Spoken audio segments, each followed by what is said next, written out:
Can you see Google on your on your phone? Yes, but I could see it on this end. Okay, thank you. All right, so I will just Google. Um, all right, let's see.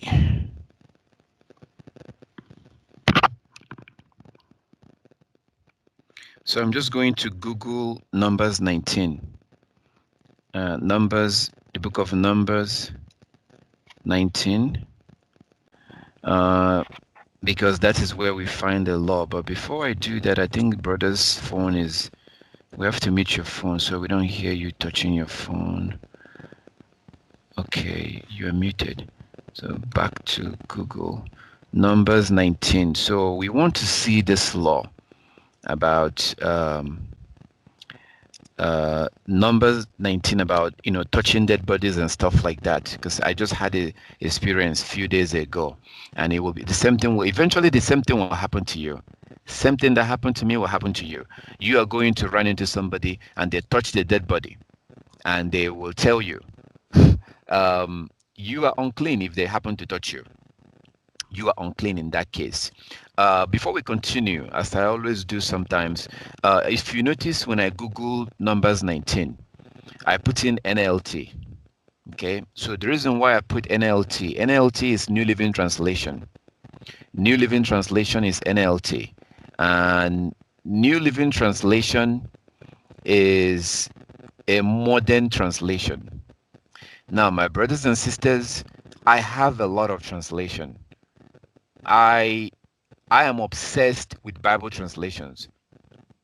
I collect different translations. I have different translations because I'm curious to see how they describe things, how they were translated. So, having have all this translation, I can tell you there is no perfect translation. There's a better translation, but there's no perfect translation. So, among all these translations, I recommend using King James and New Living Translation. You can never have one Bible. Never use only one Bible. If you're just reading something, like a quick reading, you just want to read something, yeah, fine, read one. If you are doing a study, read New Living Translation and King James. So I carry three translations: New Living Translation, King James, and New Revised Standard Version. So that New Revised Standard Version has a apocrypha. It has the apocrypha. That's why I have it. So Yah's willing in the future, Yah's willing, I would definitely love to a do a translation where we will have all this book. Every one of these books will be in that translation. The Apocrypha, Jubilees, Enoch, every single one of them will be in one translation. And then they will be translated, from from a Hebrew perspective, from the understanding of the Hebrew culture. So um, I like to give an example with I like to give an example with the book of First Corinthians, First Corinthians um, chapter 7, verse 36. First Corinthians 7:36, where that Paul says that if she has passed her flower, marry her. You did not commit any sin. Now, Christian pastors will never understand what that is saying. A Christian pastor will never understand what Paul was talking about there, because Christians don't know the law. They don't believe that we have to keep the law. So because of that, they don't care about what the law says. So you will never, ever, ever, ever understand what Paul was saying. You will never understand what Paul was saying if you don't know about Leviticus chapter 15. So understanding Hebrew culture is very important to understanding the scripture. If you don't understand Hebrew culture, you would not understand the scripture. This is one of the reasons why Christians don't understand. They are thinking that Christ Yeshua HaMashiach is God because they don't understand the Hebrew culture where a boy or a man represents the father. Your son represents you. Your son is you. So whenever you're not around, Wherever your son is, he represents you. This is the Hebrew culture. But Christians don't understand this. Europeans don't understand this. So they now think that the Most High or that Christ or Yeshua HaMashiach is God. No, he's not God.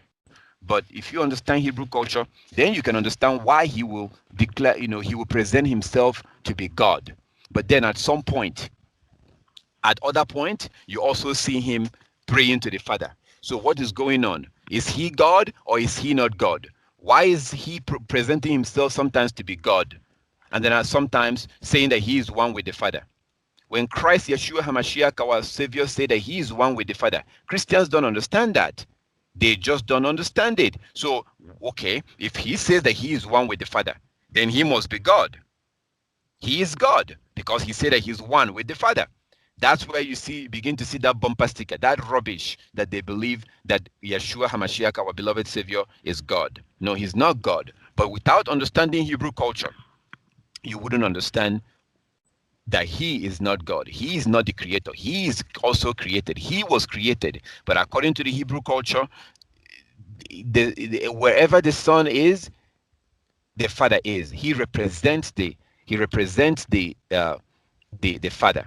So that's the way it is. I gave you an example before we go into this book of Numbers. I told you a story some time ago, a couple of years ago, I think. Some time ago, some people in my family, women in my family, they wanted to do something, including my mother. They wanted to go do something, and they went to court. They went to court, and the court told them, there was about five of them, about four or five of them or so, something like that. They went to court, and the court told them, where is a man? You need a man to represent you. You need a man. So in that case, their father or the father is supposed to represent them, but because the father is not there, the court says you need a man. You can't come in here alone by yourself to do. This is the court. This is the court. The court system that was based on the British system. A court system that was based on the British system was telling them that they need a man. So they came back to me, they called me, they say, we went to court, they say, we need you, can you write a letter and give us? We need you to write a letter saying that you are representing us, saying that you know what we're doing and you approve of it, basically. So, well, of course, what they were trying to do is that they're trying to kick somebody out of a house that we inherited. So somebody else went and put someone else in that house and was collecting the rent. So what these women wanted to do was to throw that person out. They wanted to get a court order to throw the tenant out. So I looked at the whole situation. I'm like, yeah, the tenant is wrong for refusing to leave. But at the same time, I don't agree with the idea of kicking him out, throwing him out on the street. So there has to be a way to handle this. I don't want to oppress anybody. I would rather want someone to oppress me. I would rather that you oppress me than me oppressing you. I don't want to oppress anybody. Rather, I want you to oppress me. Because if you oppress me, then I am the victim. Then the Most High sees everything that is happening. If I oppress you, I will be the one that will be in trouble. So I disagreed with the idea of throwing that person out and getting a court order to forcefully pack their properties and put it on the street. I disagree with that. So when they came to me and told me that the court was telling them that they have to get my approval, I said to them, yeah, I will approve, but I don't agree with throwing that person out. And I made it very clear on the letter. I wrote the letter, I notarized it, I gave it to them. But I don't agree with throwing that person out. Every other thing that you want to do, I agree. And I specified on that letter. Because I don't want the Most High to see me as oppressing the poor. I don't want to do that. I don't want to throw somebody out on the street. Even if they're wrong, even if they're refusing to leave the property that doesn't belong to them. I just cannot see myself throwing them out on the street. So I specified on that letter that I don't agree with throwing that person out, but every other thing that these women want to do, I support them, but I don't agree with that part. So then they took the letter and they went. So the point I'm trying to make is that this is Hebrew culture. and you go to Numbers chapter 30. You read Numbers chapter 30, then the story I just told you will make a little bit more sense. But all of this stuff we've lost, and we must regain them back. We must go back to this culture, no matter how bad it seems to you, no matter how disgusting, how despicable, how authoritarian, how oppressive, no matter how you see it, whether you like it or not, you must go back to the Hebrew culture, says the Most High. Jeremiah chapter 6 16 to 22. Jeremiah 6 16 to 22. Jeremiah 6 16 to 22. You must go back to this ancient culture. We have to. We have no choice, because the Most High established those culture. So without understanding this culture, it's really hard to understand the scripture. Very difficult to understand the scripture. Like as I showed you the other day about the man that was gathering firewood. He was gathering firewood and he was caught and he was put to death. But it wasn't just gathering stick. He was planning on he was planning to cook on the Sabbath. So going back to translation, I do recommend New Living Translation and King James. New Living Translation and King James. The New Living Translation is not the best translation. It's not best. King James is not best. They both have fault, but mix them together and they'll be better. Mix them together, so you can download New Living Translation. It's easier to read. It has a lot more modern uh, it has a lot more modern language. There are some places where they did a very good job, like in Matthew chapter 7, 21 to 23. They did a good job when Yeshua HaMashiach said that that not everyone that says to me, Master, Master, or Lord, Lord, will be allowed into the kingdom, but those that did the will of my Father. On that day, many will say to me, Lord, Lord, we cast out demons in your name, we healed the sick in your name, we did miracles in your name. And I will tell them to get away from me. I don't know you, you who broke God's law. So in the New Living Translation, it says, you who broke God's law. So it's very clear. In the Revelation chapter 22, verse 14, it's not very good. It wasn't translated very well. Revelation 22:14. It says that blessed are those that do his commandment. Or do no, it doesn't even say that. It says, blessed are those that wash their robes. Blessed are those that wash their robes. So New Living Translation is not like the best translation. It still has fault, but it's better. It's better than NIV. And so that's why. So we're going to do this. Um, I'm going to Google Numbers 19. You can still see my screen, right? Yes, brother. Okay, thank you. So I'm going to Google Numbers 19, and this is how you can get to multiple translation. As soon as I Googled Numbers 19 right now, you notice that as soon as I Googled it, you see the first website is Bible Gateway. Bible Gateway, that's a good website, but there's another one called Bible Hub. So Bible Hub is also like a website. If you don't find it, you just put Bible Hub. It's a website that you could use to see multiple translations. So if you Google the chapter that you want to Google, the chapter, the book, like Numbers 19, and you put Bible Hub, then it comes out first. So, but with this website, we have the opportunity to see multiple translations.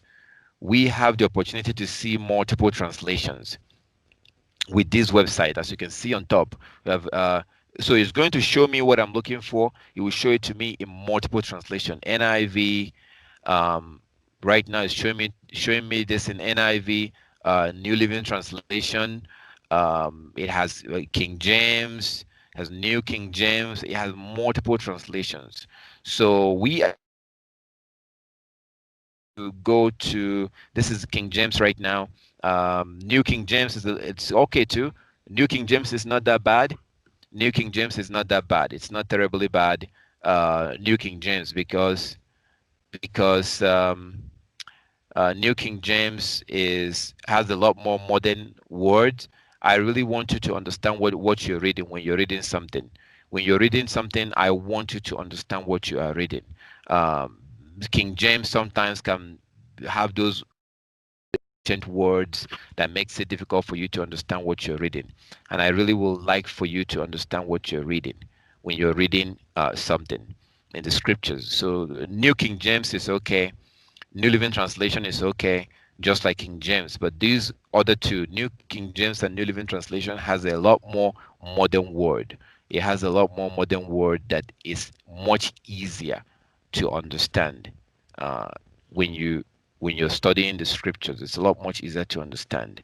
Okay, so let's go into this. Uh, what we are doing right now is that we're trying to see what the law says about clean and unclean. We're trying to see what the law says on clean and unclean, but not like what we looked at the other day. The other day we focused on um, what happens to men when they are unclean, what happens to men. We have not really focused on this numbers 19, as in when somebody touches a dead body, what happens and things like that. We've not focused on that. So that's what we're going to be doing right now. So Numbers 19, Numbers chapter 19. I am on New King James Version right now. So I'm going to start from verse 1, Numbers chapter 19. And it says, Now Yahweh spoke to Moshe and Aaron, saying, This is the ordinance of the law which Yah has commanded, saying, Speak to the children of Israel, that they bring you a red heifer without blemish, in which there is no defect, on which a yoke has never come.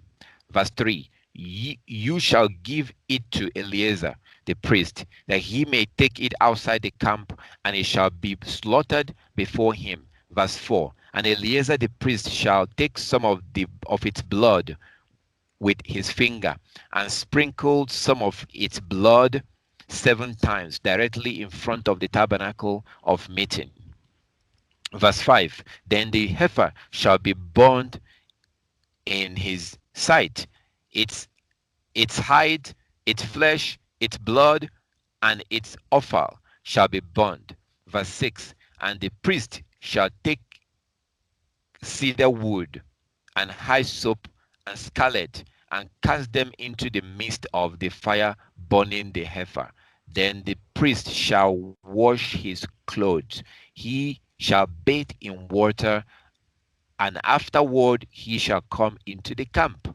The priest shall be unclean until evening. Verse 8, and the one who burns it shall wash his clothes in water and bathe in water and wash his clothes in water and bathe in water, and shall be unclean until evening. Verse 9, then a man who is clean shall gather up the ashes of the heifer and store them outside the camp in a clean place, and they shall be kept for the congregation of the children of Israel for the water of purification.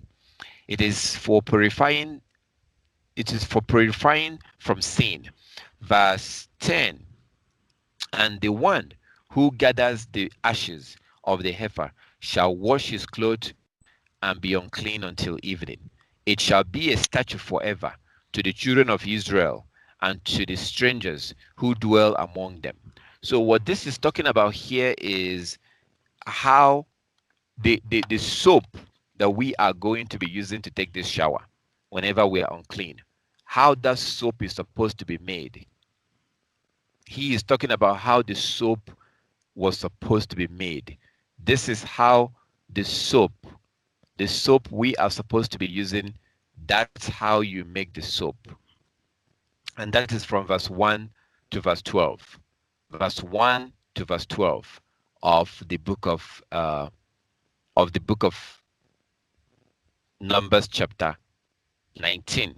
Numbers 19, that's how you make the soap. If you notice in um, verse 10, it says in verse 10 that this is forever. It shall be a statue forever. It shall be a statue forever. for them, for the Israelites, it shall be a statute forever for the children of Israel. Forever. Be a statute forever. We will have to do this forever. So the Most High knew that Christ Yeshua HaMashiach, our Savior, will come and die on the cross. And yet he said this. This is to be a statute forever. That is how the soap is supposed to be made. That's how you make the soap that the Israelites are supposed to use to be the soap that they were supposed to use to uh, to wash themselves when they are unclean. When they are unclean, they are supposed to wash themselves by using this soap.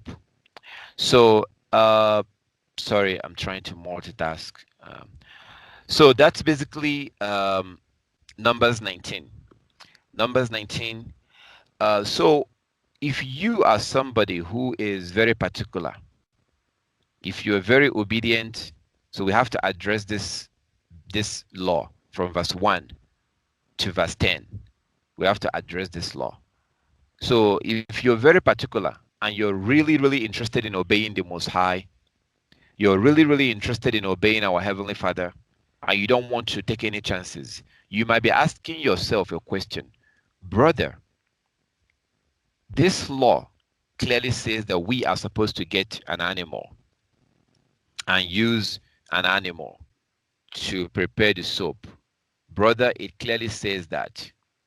It clearly says that, brother. How are we supposed to get the heifer? How are we supposed to do this? Okay. Yes, it does clearly say that, as you can see on the screen.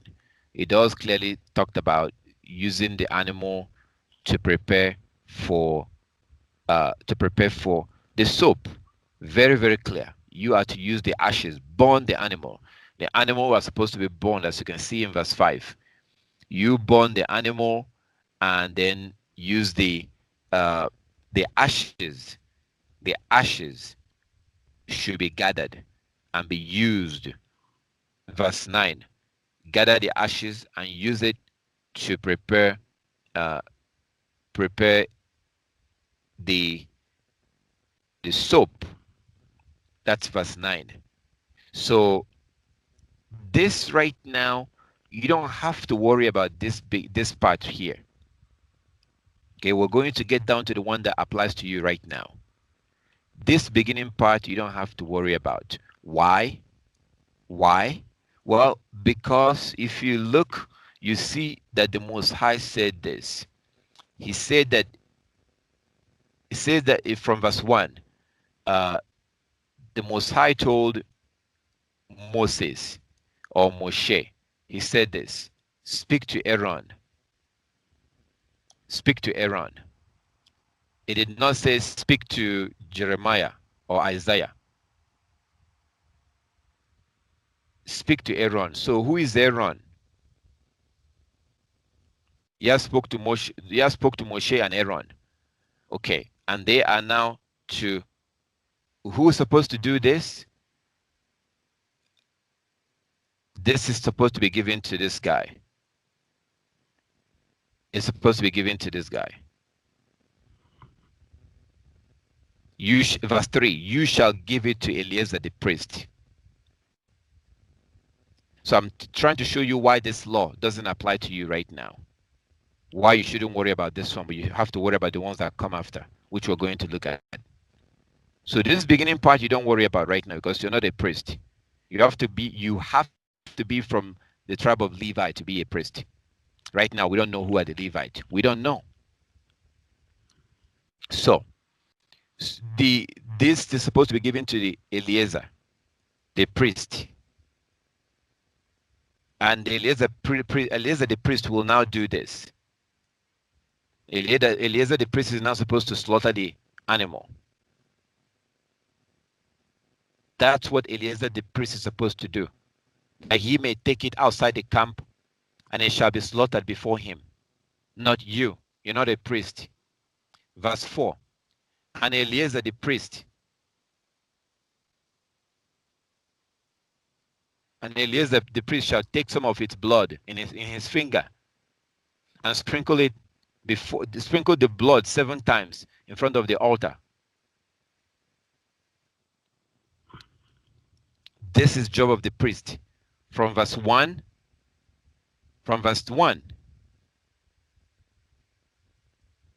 to verse 10 is the job of the priest, not you. That's why we don't worry about this law right now. This is the law specifically given to the priest. A law on how to prepare the soap, which we need to be clean. Okay, so this law specifically applies to the priest, which we need to be clean. That's why you don't worry about this law right now. You do not worry about this law. So that will raise a question. Okay, if I don't worry about this law, how am I supposed to get the soap that I need to wash myself? Where do I get the soap from? How am I supposed to get the soap? Okay, that's a good question. How are you supposed to get the soap? We will come back to that. Let's now get to the laws that applies to us. So we continue from verse 10. Numbers 19 from verse 10. And the one who gathers the ashes, okay, this is all, let's go. I said that from verse 1 to 10 apply to the priest and his people, the Levite. So let's start from verse 11. Verse 11, Numbers 19:11. He who touches the dead body of anyone shall be unclean 7 days. So notice it says he right here. So this he is not, this he is you. This he is me. This he is also women too. But of course, you know that the Most High addresses the men. Please, brothers and sisters, don't forget to tell me if there's any sound issue. If you hear anything that doesn't sound right, please let me know. And if you do have any question, please let me know. Okay, as we go, just let me know as we go. So he here is not talking about the priest in verse 11. He here is talking about everybody. He. So in the beginning, the Most High was very specific. Eliezer the priest supposed to do this. Eliezer the priest supposed to do this. Right here is not talking about Eliezer the priest. This is now talking about everybody. That's where this now concerns us. It now becomes our concern. This is what we care about right here on this verse 11. So he who touches the dead body of anyone shall be unclean 7 days. He shall purify himself with the water on the 3rd day and on the 7th day. Then he will be clean. But if he does not purify himself on the 3rd day and on the 7th day, he will not be clean. Verse 13. Whoever touches the body of anyone who has died and does not purify himself defileth the tabernacle of Yahweh. That person shall be cut off from Israel.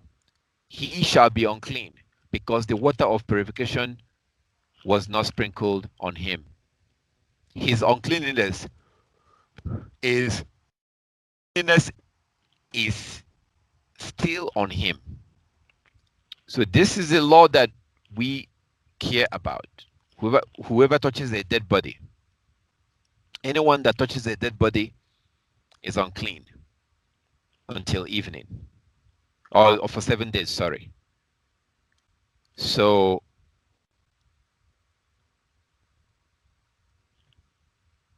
there are different ways you can touch a dead body.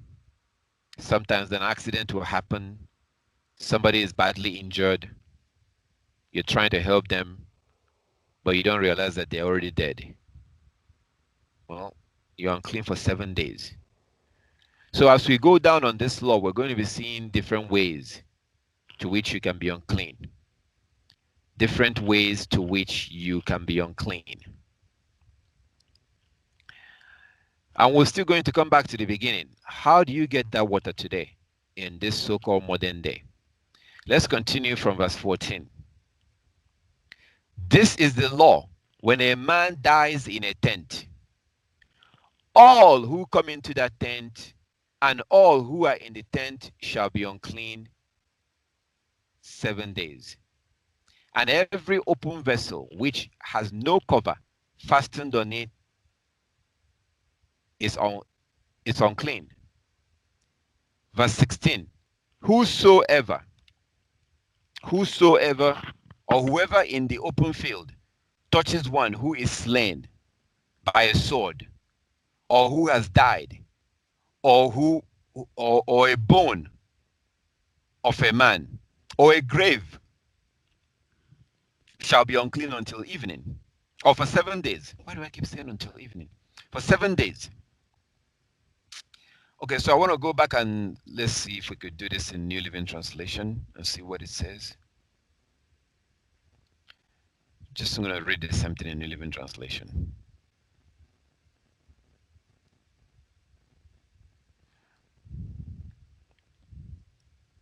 Verse 11, Numbers 19:11, New Living Translation. All those who touch a dead human body will be ceremonially unclean for 7 days. Now, I don't like this word right here that they put in New Living Translation. This word is deceptive. This word ceremonially unclean is meant to downplay this, downplay it. That's deceptive. Notice you don't see that word in King James, and you don't see it in the New King James. So when they say in verse 11, Numbers 19:11, New Living Translation, when they say that all those who touch a dead human body will be ceremonially unclean, again, that's meant to downplay this. So if you're a Christian, you think to yourself, oh no, we don't do that anymore. You know, Jesus is our ceremony. Jesus was our ceremony. We don't do ceremony anymore. So Sabbath is a ceremony. Feast days are ceremonies. We don't do those things anymore. So you have to be careful with this translation. It's okay translation, but it's not very good. There's no perfect translation. Okay, continuing. Numbers 19:11. All those who touch a dead human body will be unclean for 7 days. Let's get that out. Unclean for 7 days. Verse 12. They must purify themselves on the 3rd day and on the 7th days. And the 7 days. The water of purification, with the water of purification, then they will be purified. But if they do not do this on the 3rd and on the 7th days, they will continue to be unclean even after the 7th day.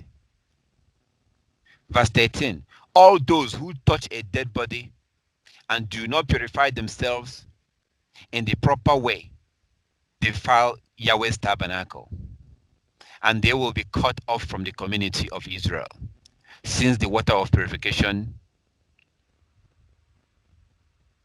was not sprinkled upon them. Their defilement continues. Okay, I want to focus on this verse 13. All those who touch a dead body and do not purify themselves in the proper way defile Yahweh's tabernacle, and they will be cut off from the community of Israel. Okay, let's go back to, let's go to King James.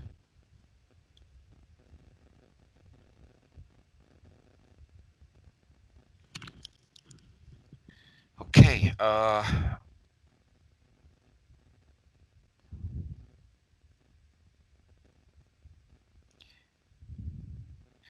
so King James, verse 13, whosoever toucheth the dead body of any man that is dead, and purify not himself, defileth the tabernacle of Yahweh, and that soul shall be cut off from Israel, because the water of separation was not sprinkled upon him. He shall be unclean. His uncleanness is yet upon him.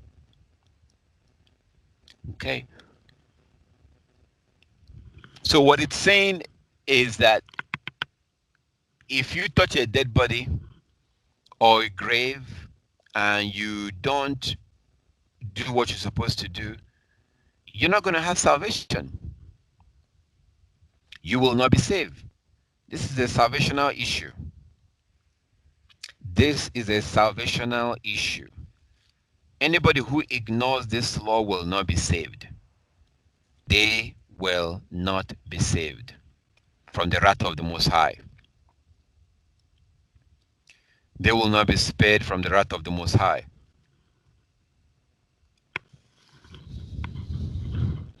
Okay, so continuing from verse 14.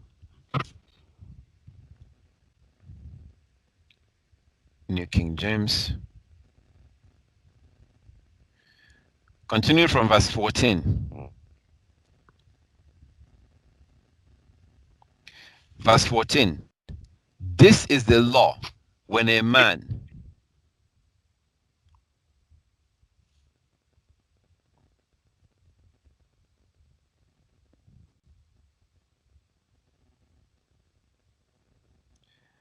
okay, I'm just Brother, trying to oh, I didn't hear you. Okay, maybe. Sorry. oh okay, I was just trying to I think somebody's mic is on. Yeah, so please let me know if you have any if you because there's no point. Like the other day, I have a very bad situation where one of the sisters did not hear very well, Sister Aliyah. She was not able to hear what was being said. So I want to make sure that everybody is, is following along. So once in a while, because we're operating through the internet, so sometimes and we're in different countries, sometimes the internet might be slow. So I want to make sure that you can hear me. So please feel free to let me know at any time if you have any problem hearing. A question. Yes, brother. The water of separation, um, you're going to show us what that is, correct? Yeah, we're going to come back to the water, like as I said before. Okay. So Okay. from verse 1 deals with, how the water is supposed to be made. And I pointed out some things about Eliezer, the priest, who is from the tribe of Levi. He's supposed to Mm-hmm. burn the flesh, the blood, burn all of this stuff in order to get the ashes, which will now be used for the, for the purification. So we'll come back to this. First, we look at the laws. I told you that this one doesn't apply to us, right? Like this one, you cannot worry about this law right now, but we'll come back to it after we see these ones that we have to worry about right now. So verse 14, Numbers 19:14. This is the law when a man dies in a tent. So this tent right here, this is a house. This is house. So our ancestors, they were staying in a tent at that time. A tent is a house. A house is a tent. It's still your space. So let's see what it says in New Living Translation for that word. There. 14. Okay, it says tent also. So it's still the same thing. Uh, you beware of words like this when they put in this modern translation. In this modern translation, when they put the word like ritual, beware. This is a deceptive word. This word doesn't belong in this word of Yah. When they put like, I mean, they're not. I don't think that they were doing this intentional. Okay, if you know me, you know what I say about Bible translation. We should never blame the Europeans for translating the Bible the wrong way. We have no right. We, as a people, the Israelites, we have no right to blame the Europeans for translating the scripture the wrong way. We don't have any right to blame them because we were supposed to translate it. We were supposed to translate it, but we were busy whoring ourselves out. We were busy whoring ourselves out to the other nations. So the Most High is not going to sit around and wait for us to finish whoring ourselves out and then repent. No. The work of the Most High will continue. And if he has to use the Gentiles to do it, he will. And that's exactly what he did. So we have no right to complain. They did this to the Bible, they did that, they added some word, they removed some word. No. We have no right to complain because we were supposed to do it and we did not. So the person who is not qualified has done it. Do you expect them to do a good job? Of course not. So when you see words like ritual, again, these words are Christian words that can only come from a Christian mindset. Ritual.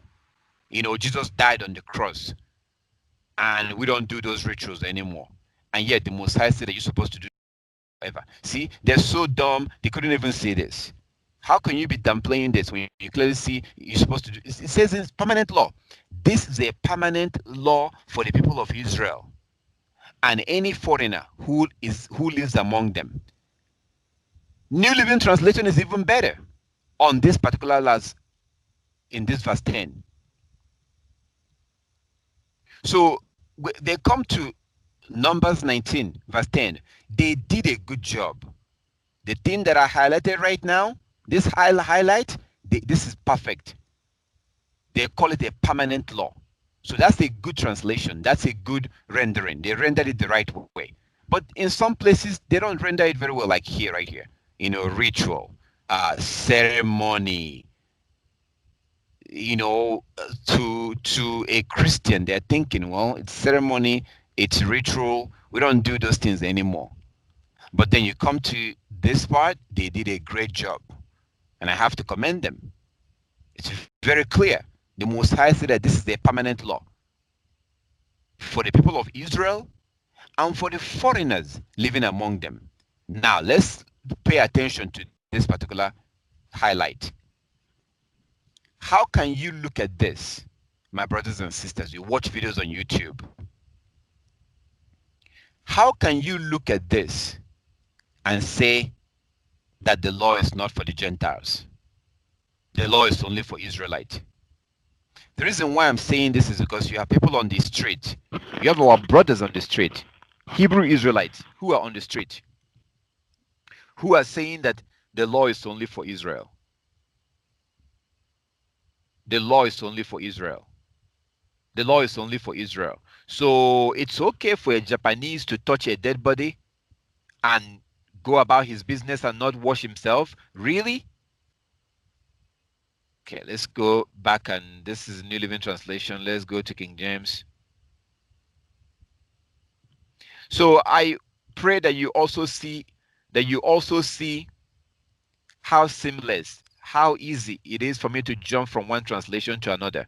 That's why I recommend Bible Hub. And you can do this too. All I did is to go to Google and Google the chapter and put Bible Hub. So that allows you to have multiple translations, including strong concordance. So I can look up the word. If I want to look up a word, a Hebrew word, I can also look up a Hebrew word. It gives you Strongs also. So it's a very good website. It's a great website, very good tool, and it's free. Okay, let's go to King James and look at I think I was looking at verse. You could do this from your phone too. I'm not on my phone, but you could do it on your phone too.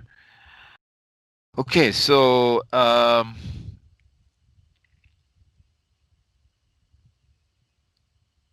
was looking at verse 14. From verse 14, and the Most High talked about that this law is forever. Forever. You are to observe this law forever, throughout your generations. But in the New Living Translation, it says that this is a permanent law. It's a permanent law in the New Living Translation. So verse 10. So this is what I wanted to point out. I wanted to point this out. So it says in verse 10, and it shall be unto the children of Israel and unto the stranger that sojourneth among them for a statute forever. For a statute forever. for a statue forever, forever. So in this King James and New King James, you see the word stranger, and you see the word sojourner, a stranger that sojourned. Now, the Hebrew Israelite on the street will tell you that this right here is a non-Israel, is an Israelite who don't know that they're Israelite. That's not true. Our brothers on the street will tell you that Gentiles are Israelite, that Gentiles can also be Israelite who don't know that they're Israelite. No, no, the scripture is very clear. The Bible is very clear. A Gentile is not an Israelite. You cannot call an Israelite a Gentile. Gentiles are not Israelites, but they do say this and they do teach this, and that is wrong. That can confuse people. They also teach this and say that salvation is not for the Gentiles or for the other nation. That's not right. My brothers and sisters, I'm pointing this out. My brothers and sisters, you have to understand this. Please, please, I beg you. If a non-Israelite comes up to you and asks you, what are you doing? What is this? Please explain to them what you're doing. Please do not have the mindset that the law is not for them. That's not right. We are supposed to teach the other nations. And this law, the law that the Most High gave us, apply to the other people too. The law that the Most High gave us applies to other people. Please do not have the mindset that this law is only for the Israelite. This thing that my brothers are teaching is extremely dangerous. If I keep quiet, some of you might think that, oh, uh, it must be true. And then when you run into a Gentile that asks you a question, you will ignore them because you've been hearing people shout on YouTube that the law is only for Israel. No, Israel was chosen to teach the law to the other nation.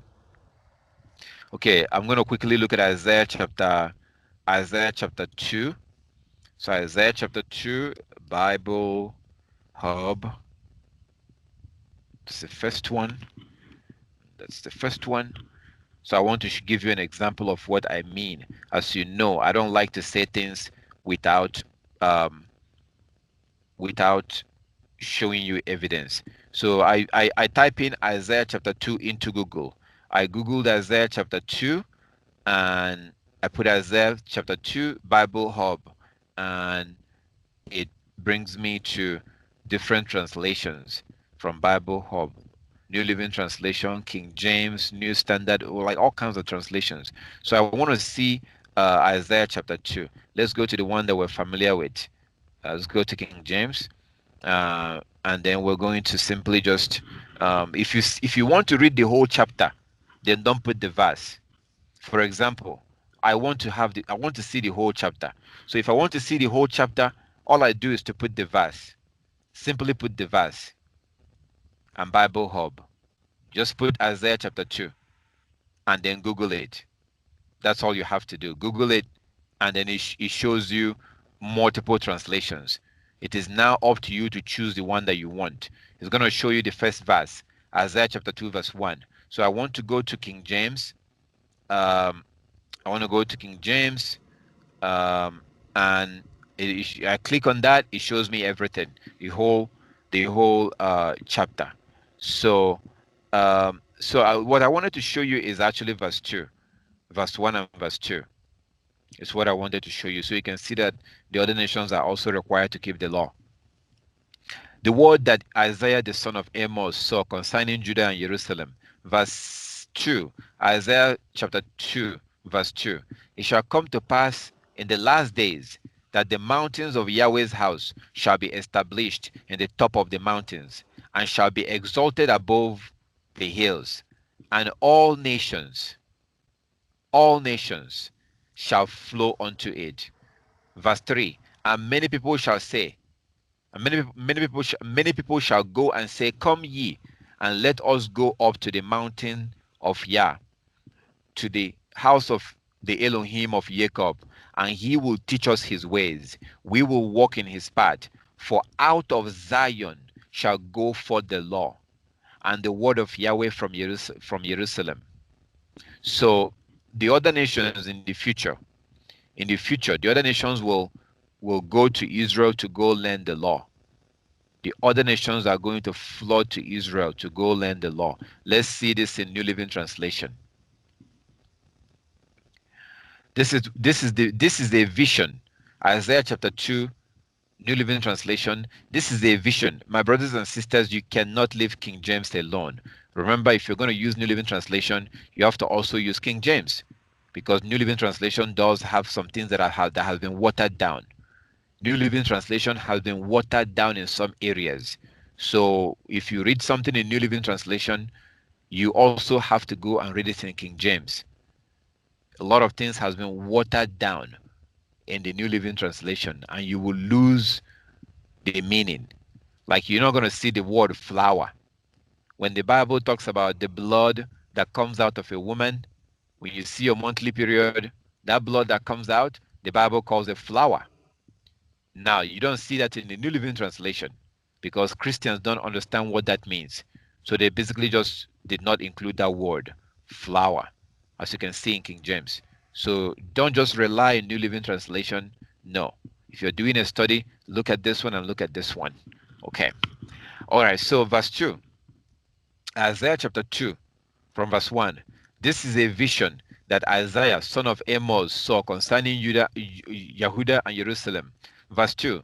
In the last days, the mountains of Yahweh's house Yahweh's house will be the highest of all, the most important place on earth. It shall be raised above the other hills, and the people from all over the world will stream there to worship. Verse 3. People from many nations will come and say, come, let us go up to the mountains of Yahweh. Let us go to the house of Jacob's Elohim. There he will teach us his ways, and we will walk in his path. For Yahweh's teaching will go out from Zion, and his word will go out from Jerusalem. So this is a future prophecy. This is going to happen in the future. It hasn't happened yet. You don't see the Chinese. You don't see the Chinese trying to go learn the law in Israel right now. You don't see the other nations trying to go learn the law. No. If they go to the land of Israel, they're just going there on a vacation to go look around. Nobody is going to Israel right now with the intention to go learn the law. But the days will come when that will happen. All right. So back here in Numbers chapter 19, verse 10. So this law applies to everybody, not just to the Israelite, but to the non-Israelite. And I had to point this out, and I'm pleading with you, my brothers and sisters. I'm pleading with you, if you happen to know someone, or you're wearing your fringes, or you're wearing your veil, or you're wearing your beard, whatever you're doing, and a non-Israelite asks you what you're doing, gracefully and respectfully explain to them what you are doing. Explain to them the law you're keeping. Do not force them to keep it. Do not fight them or force them. Do not do that. Please don't do that. You don't force people to keep the law. As you can see in Sirach, in the book of Sirach chapter 15, it's very, very clear. I'm also going to Google it. For those who don't have the Apocrypha, you can also Google it. So I type into Google Sirach 15. Okay, Sirach 15, and it brings it up for me. Sirach 15, and I could choose from any of these translations. So there's multiple translations you could choose from. There's also a King James version. You also have a King James version of the book of Sirach. So it just gives you multiple, as you can see here, it says Sirach 15 KJV. Sirach 15 KJV. So you have option of multiple translation that you could use. This is the one that I think I have a paper back of this one. So I want to go to, this is Sirach 15 from verse 15. This is why you shouldn't force people. I want to show you why you shouldn't force people to keep the law. Please don't do it. Don't force people to keep the law. Yeah, your children, you can force your children. You can force your children because they're kids. You have to get them to see these devils. You see these animals. They won't let me read the scripture without showing me ads. So let me get away from this one. Let's look for another one. The white man is always trying to sell you something, just like his father Satan. The Europeans are always trying to sell you something. Always trying to sell you something. Always. Always. And that increases the way I despise them. They are always trying to sell you something. Always. Always. Pretty soon they're going to figure out how to sell you stuff in your sleep. You'll be sleeping and they'll find a way to be beaming something they will beam in the air, and you'll be seeing some ad in your dream. I'm pretty sure that they are looking into that in their labs right now. Always trying to sell you some garbage, like their father Satan was trying to sell something to Eve, and unfortunately Eve bought his lies. And ever since then, his kids, Satan's children, have always trying to sell stuff to the world. Always trying to sell you garbage.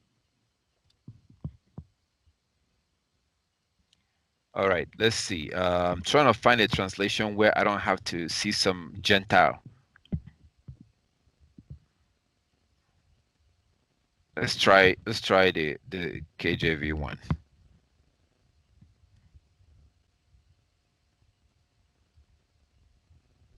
Yeah, I guess I'll just settle with this one. Yeah, okay, there's no ad. This is the King James Version 1.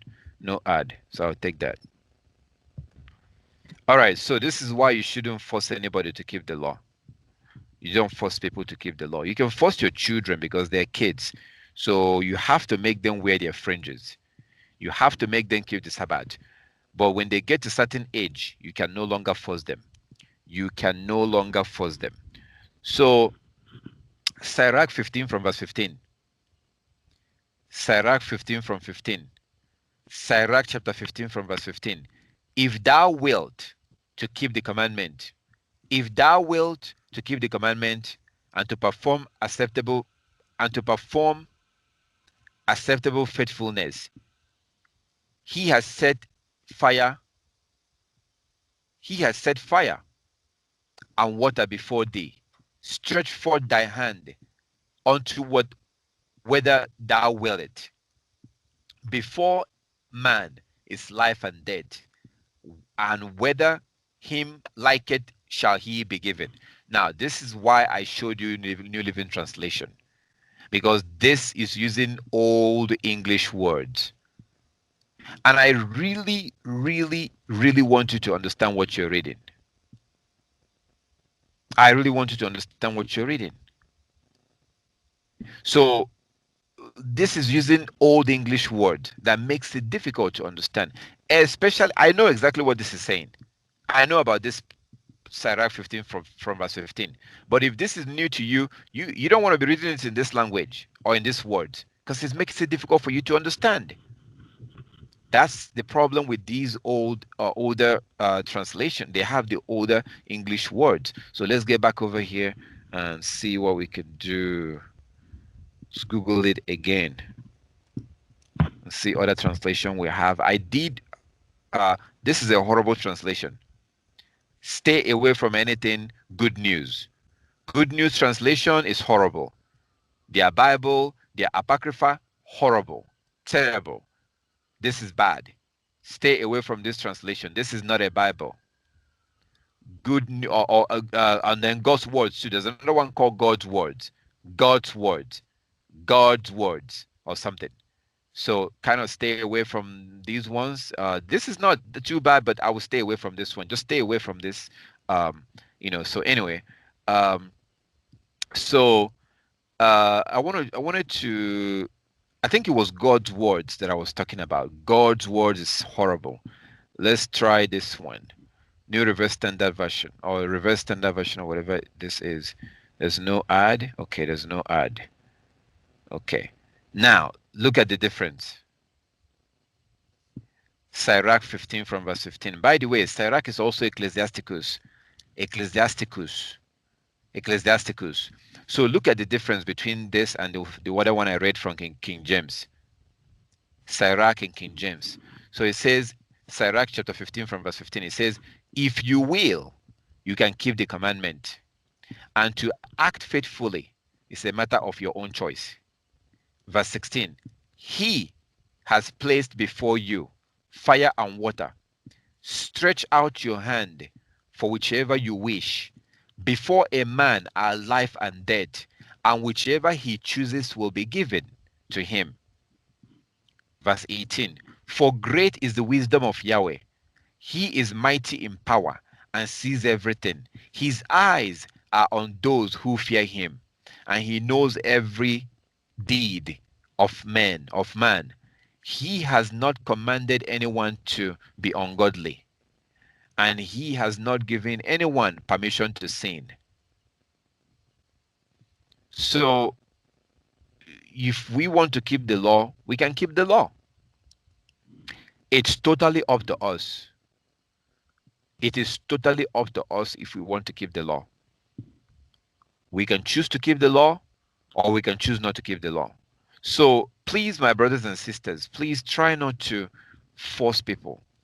The reason why we had to slow down is because of this place and because of what you see online. I do not want you to have the impression or have the idea that the law is only for Israelites. Absolutely not. Absolutely not. Gentiles have to keep the law too. Gentiles also have to keep the law, as the Most High says in Numbers chapter 15. Numbers chapter 15, the law applies to the Gentiles also, not just for the Israelites, but unto the Gentiles. They have to keep the law. So once in a while, you're going to have a co-worker, you're going to have a friend, you're going to have that person, somebody that is curious, and they ask you, what is this? What are you doing? Why are you wearing that thing? Why like that? Why are you dressed like that? Uh, why is this? Why is that? Why is this? Why is that? Um, please be very kind. Don't be rude. Be kind. Smile. Be respectful and explain to them what you are doing. Okay? Explain to them. Oh, I'm doing this because of this. Even if you are a woman, okay? If you're a woman, somebody asks you, what is that thing you're wearing? Explain to them. This is my fringes. I am wearing it because our creator, that's what you have to say. Don't say God. Don't say Yah. Don't say Yahweh. Say our creator. When you're talking to a Gentile, you want to use the word our creator. You don't want to use the word Lord or God or Yahweh or Yah, or don't do that, because they wouldn't understand what you're saying. You want to communicate with them, and you want to be as clear as possible, and you actually want to information. You don't want to be a hindrance. So you speak the language that they can understand. If you say our creator, even if they are an atheist, even if they don't believe in God, when you say our creator, you are putting them in a very difficult situation, and they don't want to look stupid. If they argue with you, they will look stupid. So it's more powerful to use the word our creator when you're talking to a non-Israelite, a Gentile, our creator, or anybody who claims that they don't believe in God, or anybody who you've never had this conversation with before. When you talk to them, tell them that our creator said this. I am doing this because our creator said so. Let's see Numbers chapter 15:15. As you can see, I'm Googling Numbers 15:15. So I'm going to put Bible Hub. So in that way, I'll be able to have access to multiple translations. Just in case if I want to look at multiple translations to see what they say. So I Googled Numbers 15:15. That's where you see what the Most High said about the other nations. So Bible Hub, of course, is the first one that came up because I did put that in, because I put it in, so it comes up. If you don't put it in, it will not come up first. So as you can see, that's the first one that shows up. So I'll tap on that. That brings me and shows me multiple translation. So Numbers 15:15, I can see in multiple translation, different types of translations starting with New International Version, NIV, New Living Translation, English Standard Version, Berean Study Bible, New American Standard Bible, New King James, Christian Standard Bible, God's News or Good News Translation. I'm going to show you the bad one, the horrible one. This one right here. This is terrible. This is not a Bible. This one is horrible. God's Good News or something. God's Word. This is a horrible translation. This should not even be called a Bible, because it's just the way it translates stuff. It's really bad. Let's actually see what it says in this. But I have come to realize that it's not a very good translation. So one of the worst translations I've ever seen. The way they water stuff down and the way they change stuff. It's like they were drunk while they were translating it. Like it's like they're drunk. Like you're looking at stuff and you're like, how could they translate this? Are they like drunk while they were doing this in their basement or something, translating this? So Numbers chapter 15 from verse 15 in this bad translation. Let's see what it says. It says, Numbers 15 from verse 15. There is one law for the whole assembly and for you. Okay. There is one law for the whole assembly, for you and foreigners who are living with you. It is a permanent law for future generations as far as Yahweh is concerned. You and foreigners are the same. Verse 16. The instructions, are you guys hearing this? Are you still there, my brothers and sisters? That's kind of funny way to put that. Yeah, Yes, but could we you hear, pick brother. up? You and the Could I? foreigners are the same. Okay, Can you make it a bit bigger so we can see what you're reading, please? Okay. Thank you. Is it big enough? Yeah, that's okay now. Okay, Thanks. I was just trying to make it to fit the screen, but Oh, yeah. a bit So too small. you might want to put your phone sideways. Make your phone be sideways. It's big on this end when you sized it. Yeah. It's bigger. So her phone, your phone might be standing up.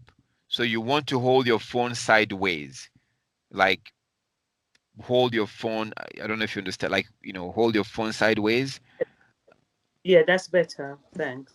Okay. All right. Okay. Yeah, that's because if you hold it up, it will be very small. All right. So this is Good News or God's Words translation.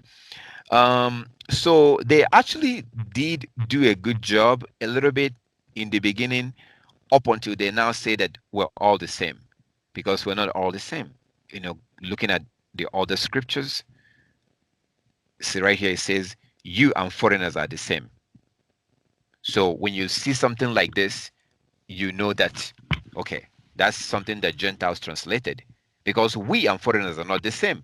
If you look at Deuteronomy chapter 14 verse 2, Deuteronomy 14 verse 2, we're not the same with foreigners. Leviticus 27, Leviticus 20:26 also, and other places. We're not the same. We're different from the other nations. So, but of course they don't understand that. So, but actually looking at verse 15, looking at Numbers chapter 19, I'm sorry, Numbers 15 from verse 15, everything they said here is actually true. They did a good job when they translated up until they get to the part about not being the same. So this is true. It's also very strange how they can translate this and read this and then say that the law is done away with. I mean, but it also makes sense why they chose to be Christians and not associate themselves with the Israelites. So the people that call themselves Christians, they don't want to associate with Israelites because of stuff like this, what you see on the screen, because they can see that the law was given forever. So that's why they are more comfortable believing that, that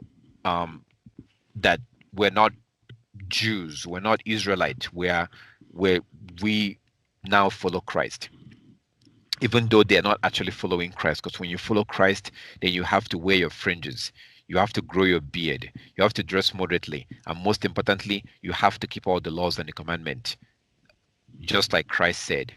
So they did a good job, and I have to give them credit. Okay, I'm not too critical of the heathen when it comes to Bible translation. Like as I said, we are supposed to do this. We did not do it, so we have no right to condemn them for doing this. Whatever they did, they tried. Okay, whatever they did, and I honestly don't believe that. I don't believe. You know how much I don't like them. You know how much I hate the heathen, but I don't believe that they were actually, in a basement or in some room where they lock all the windows and the doors, and they're like, yeah, let's just water down the Bible, let's remove the law. I don't think that they did that. I think that the errors and the poor translation you see in the Bible is just based on their ignorance, just the fact they don't understand Hebrew culture. So that's just, it was just honest mistake. An example of this is the fact that they made some mistakes in King James. They made mistake in King James, but they corrected those mistakes in New King James. And I give them credit for that. I give the Gentiles credit for that, for making mistake in King James Version and then translating the New King James Version and correcting those mistakes. Example, Leviticus 11:20. Leviticus 11:20. They made a mistake there in that verse. Leviticus chapter 11 verse 20. They made a mistake in the New King James. They corrected that mistake. Same thing with Deuteronomy 24 verse 1 to 4. Deuteronomy 24 verse 1 to 4. They made a mistake, and then in the New King James, they corrected the mistake. But of course, the damage has been done. So now you see videos on YouTube telling you that you cannot eat chicken. You can't eat chicken because of Leviticus chapter 11:20. Well, the point is that was a poor translation. Okay. So they did a good job in what they did here from verse 15. They did a very good job up until they start saying that we're the same with the Gentiles. No, we're not. So verse 15. Leviticus chapter, Numbers chapter 15:15. There is one law for the whole assembly. For you meaning the Israelite, for you and foreigners who are living with you. It is a permanent law for future generations. So I love the fact that they put future generation. I love that because it's true. So this is actually very good that they put it's a permanent law. Because it's true, these laws apply not just to our ancestors, but to us. Because we don't want people to go around and killing people. We don't want people to go around and be raping people because the laws are done away with. We don't want that. We want every generation to keep the law. So they did a good job up until they come up to the foreigner part. Verse 16 continues. Verse 16, here, this is why it's not a very good translation. They say, the instructions and rules. The instructions, verse 16, the instructions and rules are the same for you as well as foreigners who are living with you. So the law of the Most High, they now call it instructions. They now call it rules. No, it's law. It is law. So that's why this is not a very good translation.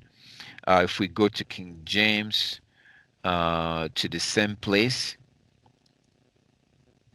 Numbers chapter 15, verse 15 and 16. Numbers 15, 15 and 16. One ordinance shall be both for you of the congregation, and also for the stranger that sojourneth with you, an ordinance forever in your generations. As you are, so shall the stranger be before Yahweh. Verse 16, one law. So in King James, he calls it a law. In God's Words translation, or whatever they call it, it calls it instructions, rules, instructions. Why not just call it a law? Well, because, they don't believe that we have to keep the law. So one law and one manner shall be for you and for the strangers that sojourn it with you. Okay. So that's this clearly shows that the other nations has to keep the law. The other nations must also keep the law. And I did also mention, I mentioned Matthew, this right here. Let's quickly look at New Living Translation and see how it was translated. Okay, so Numbers 15 from verse 15, New Living Translation. Numbers 15 from verse 15 and 16. Native born Israelite and foreigners are equal before Yahweh and are subject to the same decrees. This is a permanent law for you, to be observed from generation to generation. The same instructions and regulations will apply to both to you and to foreigners living among you. So we do have scriptures that describe the other nations as being nothing. So an Israelite being the apple of his eyes. The book of Exodus, the Most High said that I have chosen you above all nations. Exodus 19. Exodus 19. Exodus 19. We have Bible Gateway here. And it also gives me option to do Bible Hub because I've been doing it. So I've been typing in Bible Hub. So Google now suggested it to me because I didn't put Bible Hub because I didn't put Bible Hub, but Google was able to suggest because the algorithm now realized that I've been putting Bible Hub and it's just like suggesting it for me if I want to do that. So yeah, I want to do that because I want to see multiple translations. So I click on the first one and I go here. I just want to see, I'm going to go to New King James. I just want to read verse 5 and 6. Verse 5 and 6. Now therefore, this is what the Most High told our ancestors. Exodus 19, 5 and 6. Now therefore, if you will indeed obey my voice and keep my covenant, then you shall be a special treasure to me above all people. Okay. You shall be a special treasure above all people. So, for all the earth is mine, and you shall be to me a kingdom of priests and a holy nation. These are the words which you shall speak to the children of Israel. To the children of Israel. Let's see the take, how they did this in New Living Translation, the same place. Verse 5. Exodus chapter 19, verse 5 and 6. Now, if you will obey me and keep my covenant, you will be my own special treasure from among all the peoples on earth.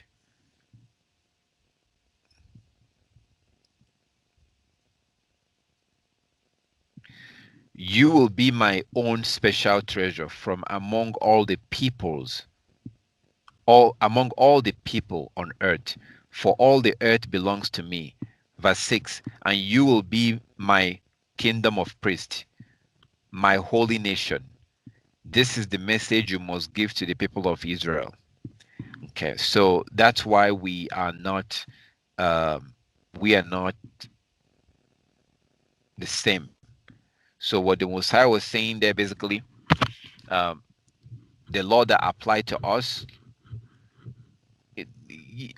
whether we are the same in the sight of the Most High, we've seen what he says here in Exodus chapter 19. So we've seen this, and we are different from other nations, and the Most High wants other nations to be like us.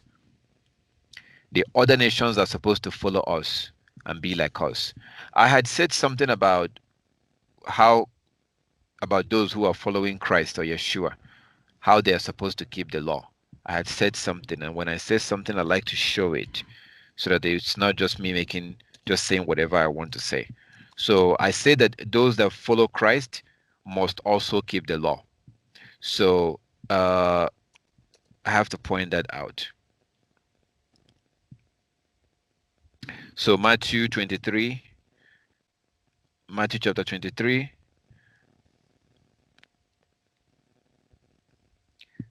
23, Christ, Yeshua HaMashiach says in verse 1 to 3. Matthew 23, verse 1 to 3. This is New International Version. Of course, a Christian translation. It says, and I'm deliberately, I am deliberately reading this Christian translation because this is what they translated, and yet they still believe that we don't have to keep the law. Okay, Matthew 23 from verse 1 to 3. Then Yeshua said to the crowd and to his disciples, the teachers of the law and the Pharisees sit in Moses' seat. Verse 3, so you must be careful to do everything they tell you, but do not do what they do, for they do not practice what they preach. So the teachers of the law, what law were these teachers teaching? What law? It says that the teachers of the law, they're teaching the law of Moses. That's what they're teaching. So you must be careful to do everything that they ask you to do. That's what Yeshua HaMashiach Christ told his followers. So if you're not keeping the laws of Moses, you're not following Christ, because he told you to follow the law. He told you to observe all the laws of Moses. That's New International Version, NIV. That's NIV that says that. Let's see what it says in New Living Translation.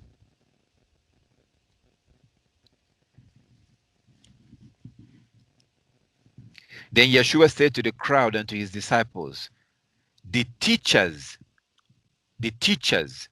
of religious law and the Pharisees are the official interpreters of the law of Moses. So practice and obey whatever they tell you, but do not follow their example, for they don't practice what they teach. So these teachers of religious law, they are the official interpreters of the law of Moses. They are the ones who are appointed to teach the law of Moses. And Christ Yeshua HaMashiach was telling his disciples, so therefore practice and do whatever they tell you. Whatever they tell you in the law of Moses. The law of Moses. Okay, let's go back to right here, Numbers 19. So Numbers 19, and I have to remember to stop the recording, and because for those who are not, so basically we're going back to Numbers 19 and focus on about clean and unclean and dead bodies and stuff like that. So I had to point this out, and I pleaded with you, my brothers and sisters, please, whether you're a sister, you're a brother, if somebody asks you, especially if you're a sister, don't go on a crusade mission. Don't go on a mission to go bring the law of the Most High to the world. Don't do that. Because if you go on a mission to go teach the law of the Most High, on the judgment day, you are going to be cast out, you will be rejected. But those who you taught the law will be accepted. Because it's not your job to teach the law. As a woman, you don't do that. But if somebody comes up to you and asks you that they are curious, why are you wearing this? What are you wearing? What is this thing that you're wearing? they're talking about your fringes, then it's okay to tell them, oh, that's my fringes. I'm wearing this because our Heavenly Father or our Creator commanded us to wear it. And Christ wore it too. And you should be wearing it too. So you're simply answering their questions. You're not breaking any law. Somebody asked you a question, you're answering their question. There's nothing wrong with that. Don't think that this person is a Chinese or a Japanese or a Latino. They are not Israelite, so therefore they don't need to know the law. Do not think like that. No, they deserve to know the law. So if they ask you, you tell them. If you are a man and you have co-workers and colleagues, you can approach them and share with them. If they ask you, also answer them. But when you do that, be respectful, be kind when somebody asks you about the law. Okay, we are a kingdom of priests. We're a kingdom of priests, and we are supposed to share with these people, share with them these laws and these commandments. Okay, so uh, so we're going to go back to this law, continuing from verse 11. Verse 11, Numbers 19:11. Numbers 19:11. All those who touch a dead human body will be unclean for 7 days. They must purify themselves on the third day, on the third and seventh days, with the water of purification. Then they will be purified. But if they do not do this on the third and on the seventh day, they will continue to be unclean even after the seventh day. Verse 13.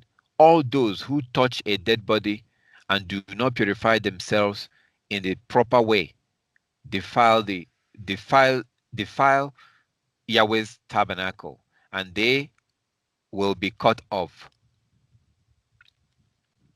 from the community of Israel, since the water of purification was not sprinkled on them. Their defilement continues. Okay, we're going to continue from verse 14. This is the law that applies when someone dies in a tent. All those who enter that tent and all those who were inside when the death occurred will be unclean for 7 days. Okay, I'm going to stop in that verse 14. So if you are in a hospital, maybe you went to visit somebody in a hospital and somebody dies, and then you find out that somebody dies while you are at the hospital, you are unclean. If you are in a hospital and you find out that somebody is dead, you are unclean for 7 days because you are under the same roof when this happened. So you're unclean for 7 days. Um, Verse 15. Any open container in the tent or house that was not covered with a lid is also defiled. Verse 16.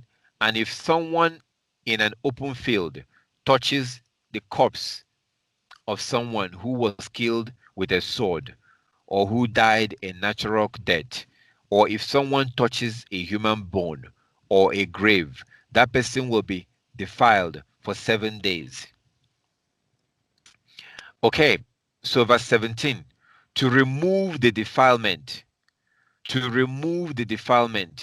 put some of the ashes from the burnt purification offering in a jar, and pour fresh water over them.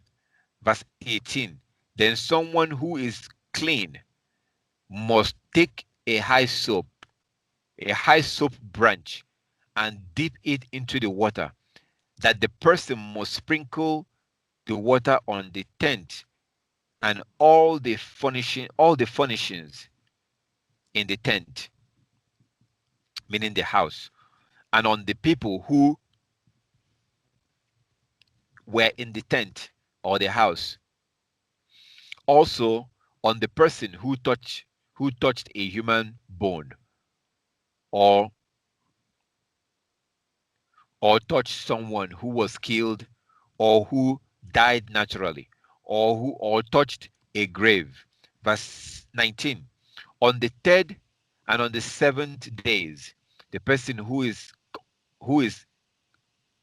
the person is clean.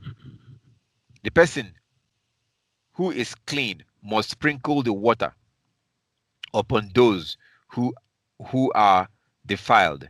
Then on the seventh day, the people being cleansed must wash their clothes and bathe themselves in water, that and that evening they will be cleansed of their defilement.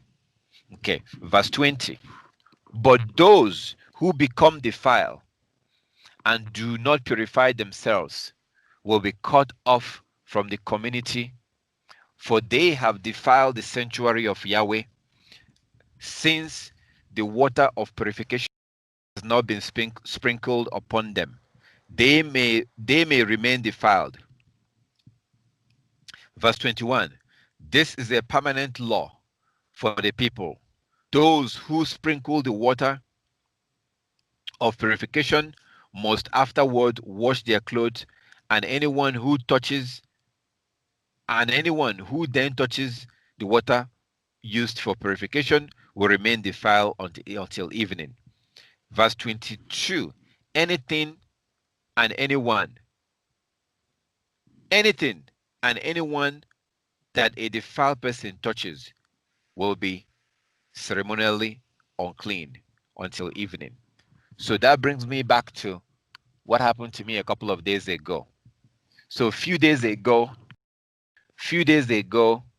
um, somebody had told me that a woman died where he lived, where he was, in where he lives.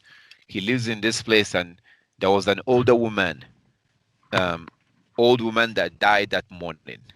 So when he told me this, because of this law right here, this law, the last verse, Numbers 19:22, Numbers 19:22, because of this law, I was now affected. I was totally affected because of this law. So he actually sat down uh, on my chair.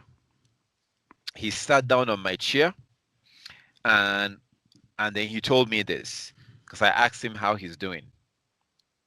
He told me that somebody had died in the place where he was staying that morning. So after that, I tried to make sure that no one else sat on that chair. I tried to make sure that nobody else sat on the chair. Um, so I did not allow anyone else to come in and sat on that chair because of this man who is unclean for 7 days. He sat on that chair, and that means that no one else can sit on the chair. I've also had a situation where um, one day some woman was on the phone. So she was on the phone, and eventually she tapped me on my shoulder to get my attention, and she told me something. She tapped me on my shoulder, and I turned around and looked, and she told me something, and then she continued to stay on the phone. When she finished on the phone, uh, she now began to talk. We began to talk, and she told me that her husband died 4 days ago. Her husband died 4 days ago. So I asked her, were you there? Were you actually there when he died? The reason why I asked this question is because I care. I don't care. Um, like I'm asking this question for a reason. Because the dead person is dead, and typically they are not law keepers. They are not law keepers. So I'm asking this question immediately because I want to know exactly where I stand. What's my situation right now? Okay, so she tapped me on my shoulder, and then she's telling me that her husband died 4 days ago. So I want to know.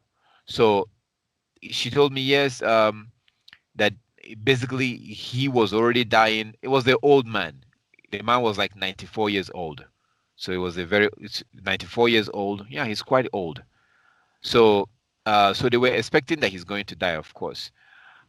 So basically that day I had to change my plan that day because she touched me on my shoulder. And 4 days ago, her husband was dead.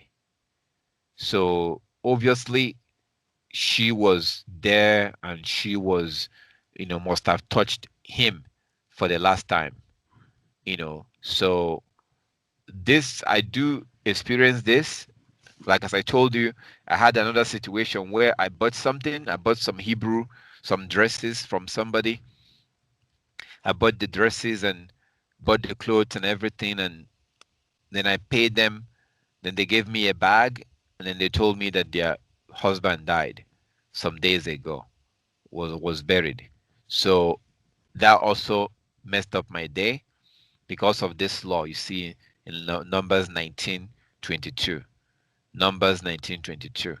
So it says that anything and anyone that a defiled person touches will be ceremonially unclean. So because of this, I try not to use uh, public restroom except the one that is for men. That's the one I try to use, the one that is for men. Unless if I absolutely have to use, if I absolutely have to go to the bathroom, then I may try and use the one for the women, or the general one for everybody. So I like to look for the one. I like to look for a restroom um, where they have one for women and have one for men, because I know that on a daily basis, there's no way a woman who is seeing her flower would not have come into that restroom that day, in a day. Upon all the people that come in there and use the restroom, at some point you're going to have somebody, a woman who is, seeing her flower, who will come in and use the restroom. That's why I stay away. I try to stay away from that one unless if I absolutely have to use it. Then even when I use it, I still try to be careful not to touch things directly, knowing fully well that somebody who is seeing their flower may have come into that place. So, so that's basically it here. If you want to learn about what happens when somebody dies and touching them and things like that, this is where you want to come and and look at this. So the question was about. We now have a question about the beginning part that I told you. We're going to come back to this. Um, I also told you that if you do have any question, we have an option here where you could actually um, raise your hand. You have the option to raise your hand on Skype, and I'll be able to see that yes, you have some questions. So um, so I'm going to go back to this one. What do you do if you don't have the water of purification? So how do you wash yourself? Obviously, we have to wash ourselves. So bear with me. I'm still right here. I'm still here. Just bear with me. I'll be right back. I'll be right back. I'm still here. I'm not going anywhere.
Okay, so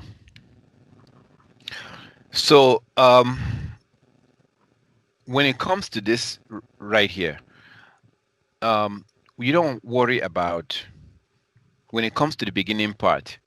You don't worry about this part. This from verse 1. Don't worry about this because we don't have the high priest right now. Okay, we don't have the high priest, as you can see, the Eliezer. You know, he's supposed to slaughter the animal and use it to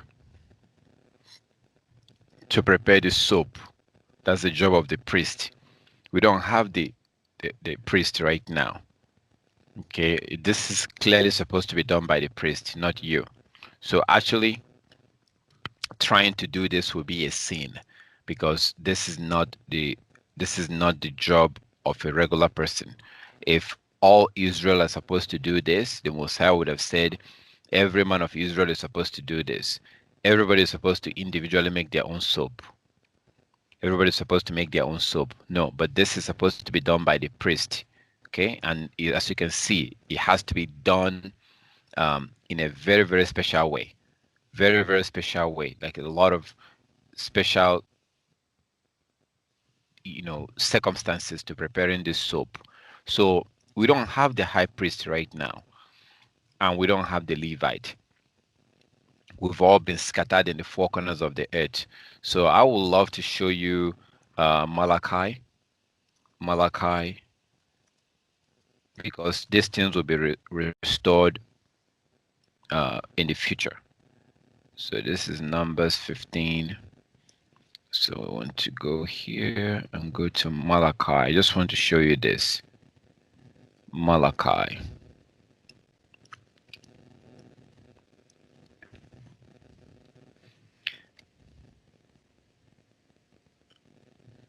So Malachi chapter 3. I want to show you why you don't worry about this thing right now. Malachi 3.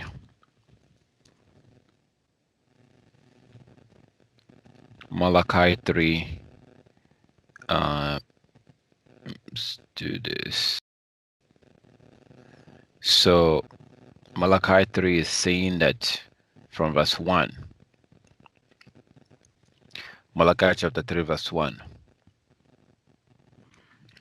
Behold, I will send my messenger, and he shall prepare the way before me. And the master whom you seek shall suddenly come to his temple, even the messenger of the covenant, whom you delight in.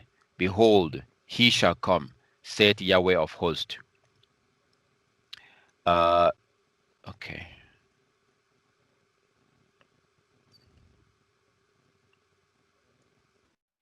Verse 2. But who may abide the day of his coming? And who shall stand when he appeareth? For he is like a refiner's fire, like a fuller's soap. Verse 3. He shall sit as a refiner and purifier of silver, and he shall purify the sons of Levi. He shall purify the sons of Levi, the priest, the Leviticus priesthood, that's the Levite. He shall purify the sons of Levi and purge them as gold and silver, that they may offer unto Yahweh an offering in righteousness, an offering in righteousness. Verse 4. Then shall the offering and Yehuda, then shall the offering of Yehuda and Jerusalem be pleasant unto Yahweh, as in the days of old, as in the days of old, as in the days of old, and as in former years, as he used to be. So when Christ returns back, he will purify the Levite, and the offering of the Israelites will be accepted again. So right now, let me give you another example. I think this may be even much better. Let's go to Leviticus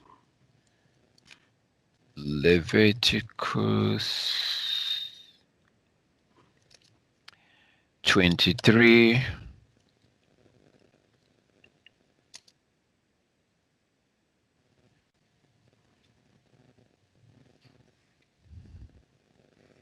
So I want to show you why you shouldn't worry about that law right now. I'm going to go down to verse 33. I'm going to look at the Day of Atonement. So this is what the Most High says about Day of Atonement.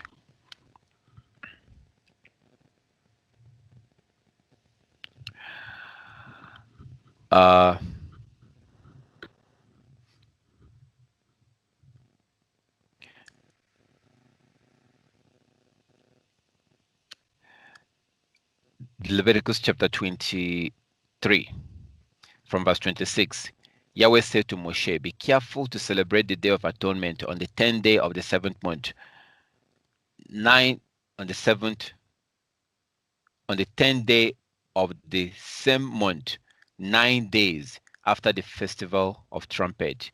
You must observe it as an official day for holy assembly, a day to deny yourself and present special gifts to Yahweh. Do not work during that entire day, because it is the Day of Atonement when offering of purification is made.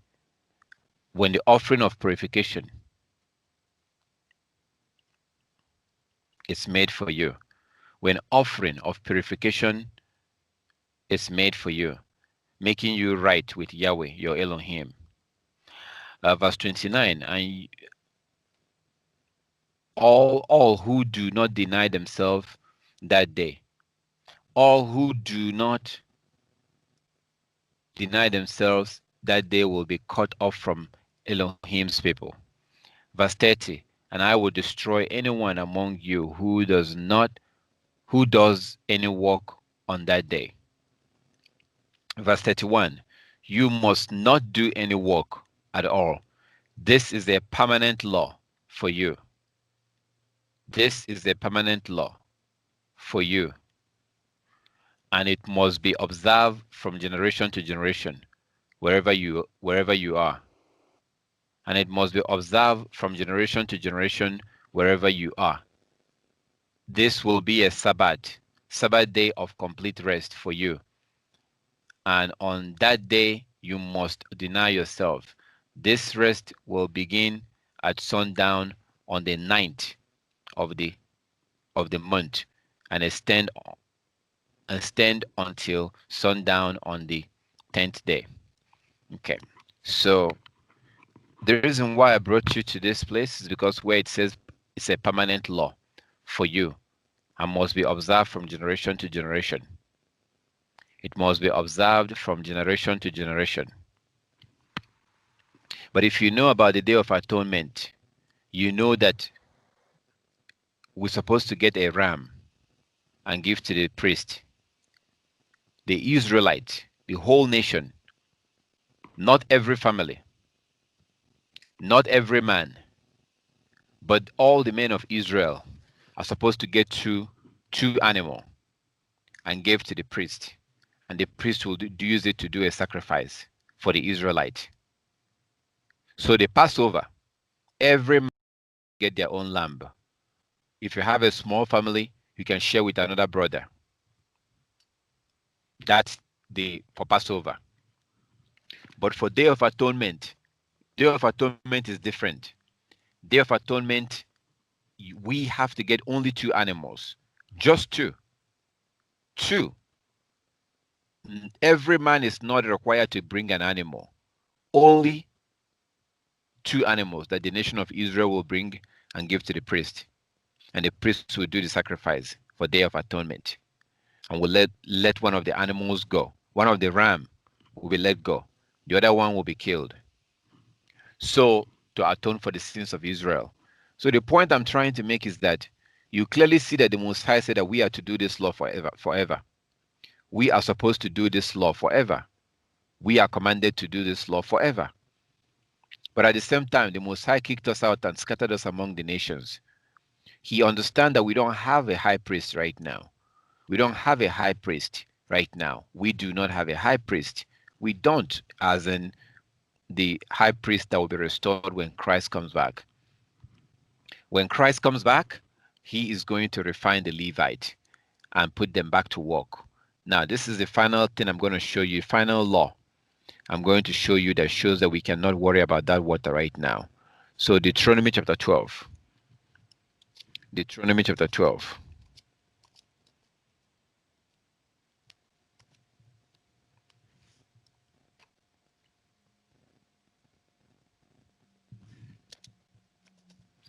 Deuteronomy 12.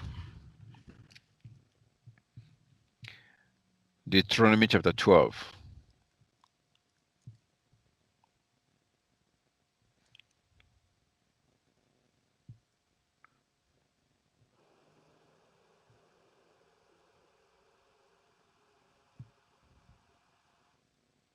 Okay, so Deuteronomy chapter 12. I think everybody should know about this law. Because some people do talk about making sacrifices. Can I sacrifice to the Most High? Can I sacrifice to the Most High? No, you can't right now. You cannot sacrifice to him right now unless if you're in the land of Israel. So, um, so I don't know if I'm going to read everything here, but this is talking about a place of worship where you worship the Most High, where you're supposed to worship him. So,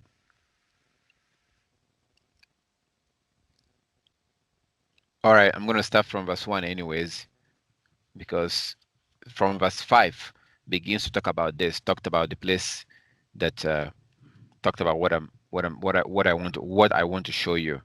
So Deuteronomy 12 from verse 1. Deuteronomy 12 from verse 1.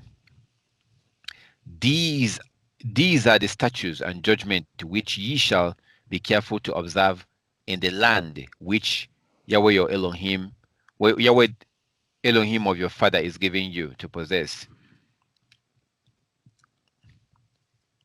all the days that you live on the earth. So these laws, we're supposed to observe these laws as long as we're alive. As long as we're alive. So that's a very good verse to show people.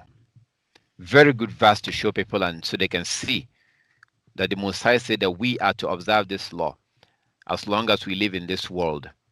That's Leviticus chapter 12 verse 1. I'm sorry, Deuteronomy 12 verse 1. Deuteronomy 12 1. We are supposed to observe this law forever. Wherever we are, as long as we're in this world, we are supposed to observe these laws. Verse 2. You shall utterly destroy all the places where the nations which you shall possess serve their gods, on the high mountains and on the hills and under every green tree. Verse 3. And you shall destroy their altars, break down their sacred pillars, and burn their wooden images with fire. You shall cut down the carved images of their gods and destroy their names from that place. You shall not worship Yahweh your Elohim with such things. Okay.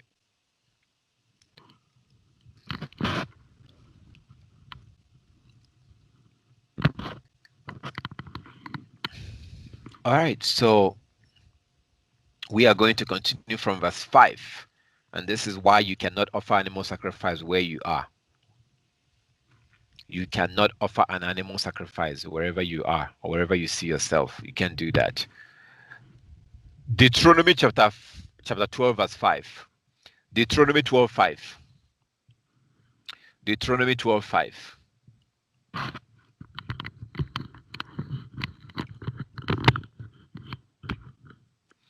Deuteronomy 12 5.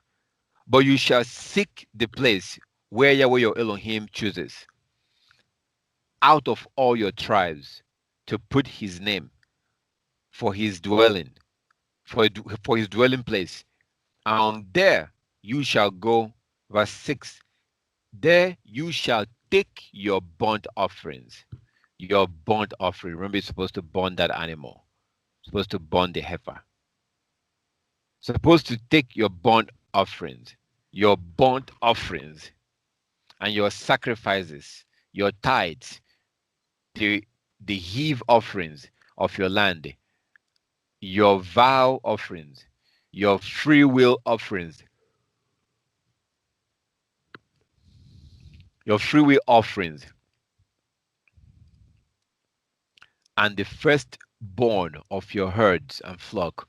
Verse 7, and there you shall eat before Yahweh your Elohim, and you shall rejoice in all to which you have put your hand, you and your household, which Yahweh your Elohim has blessed you.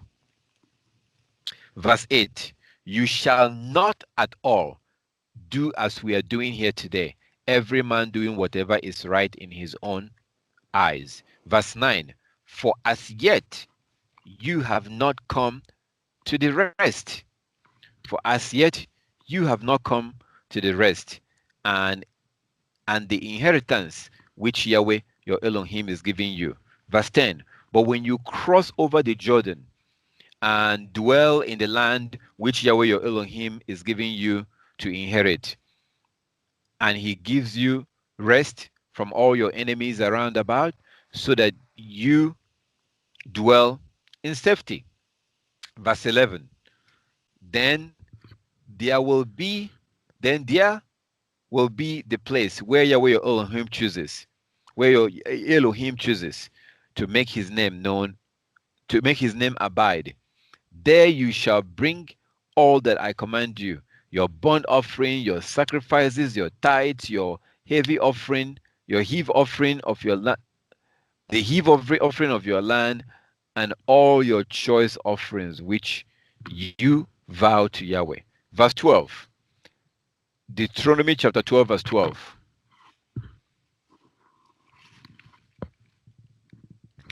Deuteronomy 12, 12.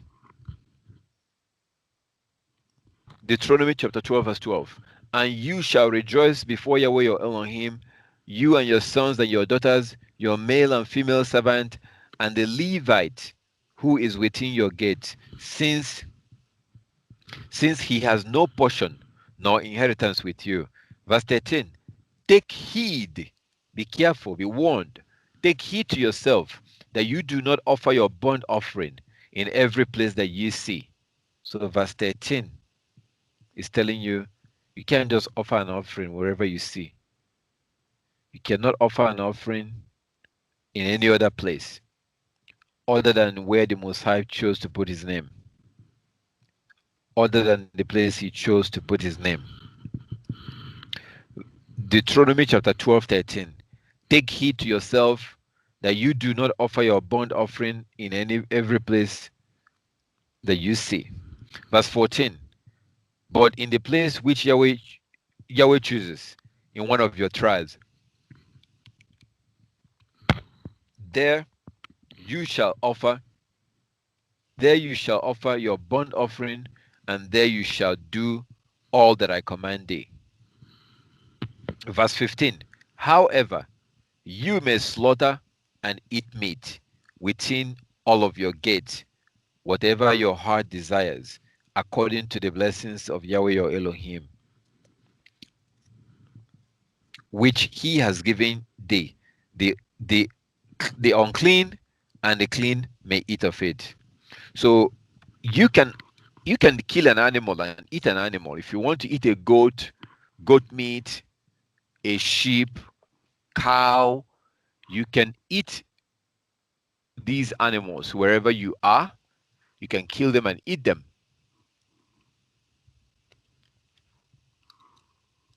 That is absolutely fine, to eat these animals, to eat meat. Eating meat is okay, but not all the time. Eating meat once in a while. Eating meat every day is not good. Not good at all. Eating meat every day is not good. But as you can see in verse 15, You can definitely eat meat, but eating every day is not good. Eating once in a while, maybe once a week, that's good. Because of the meat today is not really the meat of the ancient time. Uh, you, the the the cows. Let me rephrase that. The cows of today, as I do warn you, if you live in America, please stay away from beef. Beef. I think I shared a picture with you where they are feeding the cows. They feed them corn. They are forcing these cows to eat corn. That's not okay. It's not good to force these cows to eat corn. So um, if you live in if you live in America, uh, you might want to stay away from uh, eating um, eating beef because of the way they feed the animals. They are force feeding them corn. I'm trying to see if I can find the picture to share with you. I've shared a picture in the past about this particular issue. They are force feeding these animals corn. So meat of the ancient time is not really meat of our time because of the way they're feeding these animals. So you have to be careful, my brothers and sisters. Here we go. Here's the picture. You have to be very, very careful, extremely careful. The corn that they're feeding these animals are GMO corns. These corns are GMO corns. They are not a very good corn. You know, you're not supposed to force feed a cow. Cows need to eat grass. Cows are supposed to eat grass, not corn. Cows were meant to eat grass, but the Europeans are force feeding these animals, forcing them to eat. They are forcing them to eat corn. So be careful. It's okay to eat meat. Don't be one of those people who don't eat meat. Don't be one of those people. You need to eat meat. If you go on YouTube and you search in dangers of vegetarian, like those who refuse to eat meat, they do find out that that thing is not good for them, and eventually they go back and start eating meat. You need to eat meat, but not all the time. Once in a while. Our ancestors ate fish all the time. They ate a lot of fish, but they didn't eat meat all the time. They ate meat occasionally. So they were eating their meat occasionally. Meat is to be eaten occasionally, not all the time, all the time, all the time, all the time. So the law over here in the book of Numbers, you can eat meat. Anybody who tells you that you cannot eat meat, that's not biblical. We have to keep the Passover. We have to eat meat. So the Most High says in Deuteronomy chapter 12, however, you may slaughter and eat meat with all your gate, within all your gates, whatever your heart desires, according to the blessings of Yahweh. No. According to the blessings of Yahweh, you may slaughter and eat meat, but according to the blessings of Yahweh, which he has given you, the unclean and the clean may eat of it, of the gazelle and the deer alike. So even those who are unclean, somebody who is unclean, who touched the dead body, who whatever is going on and you are unclean, you can eat that meat. You can eat any meat as long as it's a clean meat. Like it's goat, sheep. It's not pork. It's not shrimp. You can eat a clean meat because it's not sacrificed to the Most High. Verse 16. Verse 16. Deuteronomy chapter 12:16. Deuteronomy 12:16. Only you shall not eat the blood. You shall pour it on the earth like water. Verse 17. You may not eat within your gates the tithe of your grain or your new wine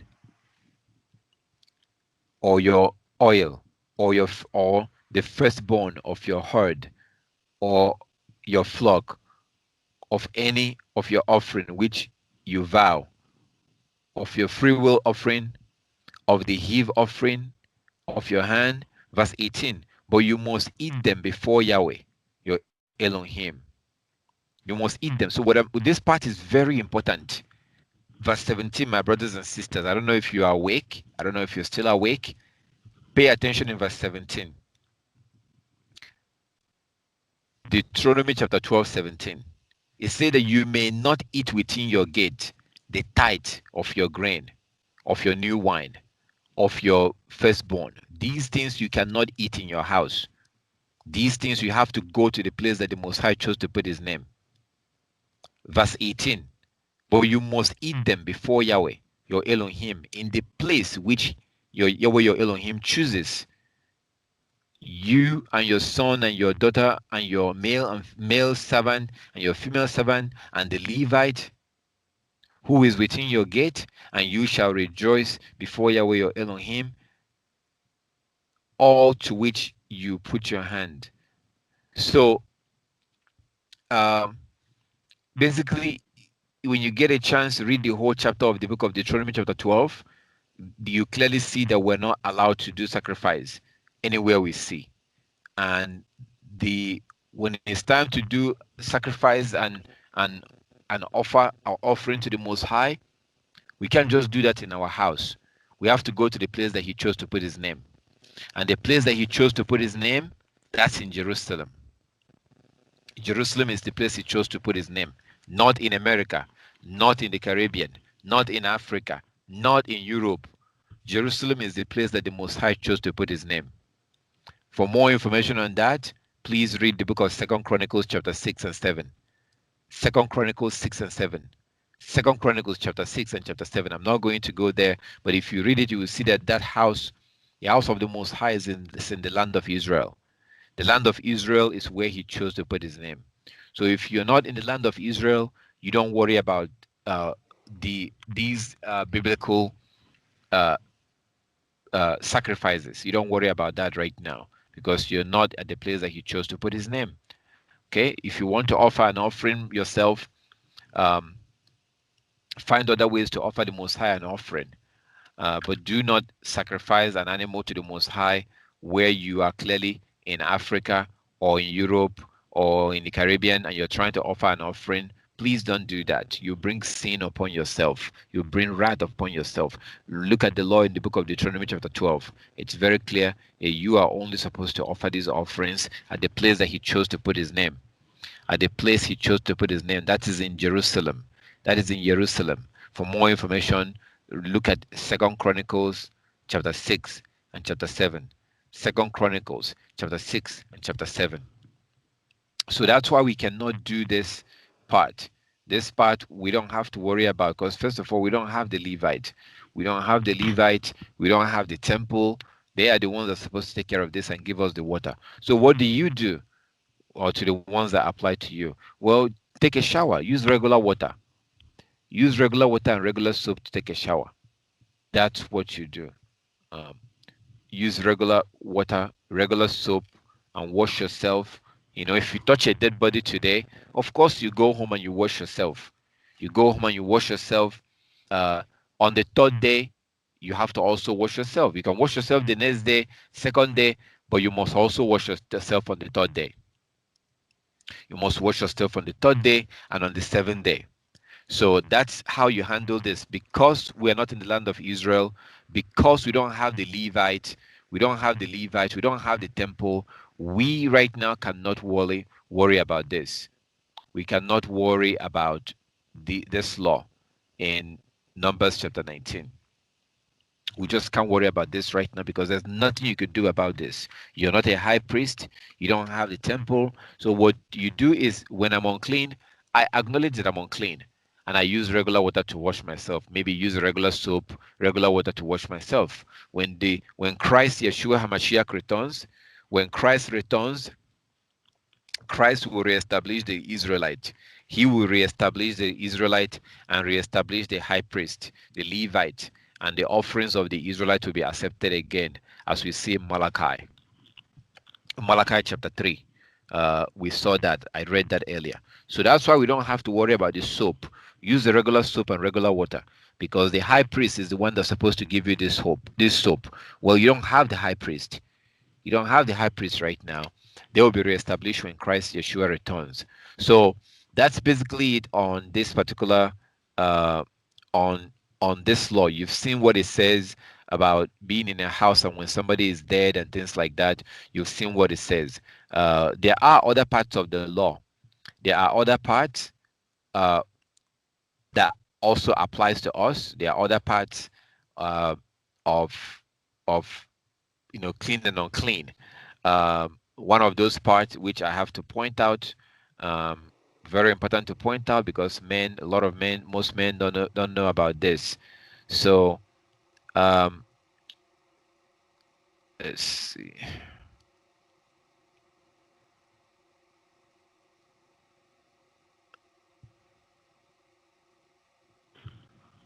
So as you can see, Christians will tell you, Christians will ask you, hey, how come you don't do animal sacrifice? Jesus died on the cross, so you don't have to do these things. But if you claim that we have to keep the law, how come you don't do animal sacrifice? Yeah, you don't do animal sacrifice because the Most High said that you're not supposed to do animal sacrifice anywhere you see. Deuteronomy chapter 12. You are supposed to do animal sacrifice only at the place that He chose to put His name. That is the land of Israel. You're not there right now. And even if you're there right now, you don't have the high priest. So you might pack your bag and go to Israel.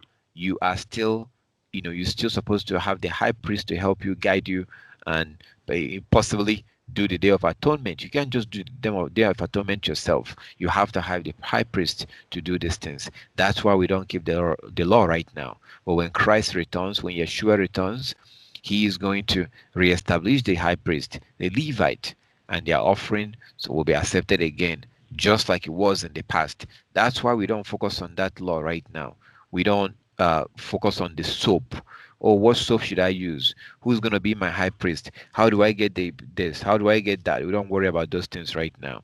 So I wanted to go to Leviticus 15. I know that you do have questions, and I would like for you to ask questions so that in that way, that might take us to other things that I may not have added in. Leviticus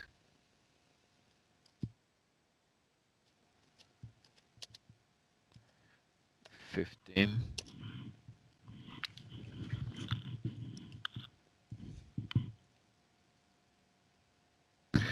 Leviticus chapter 15. Um, Leviticus chapter 15.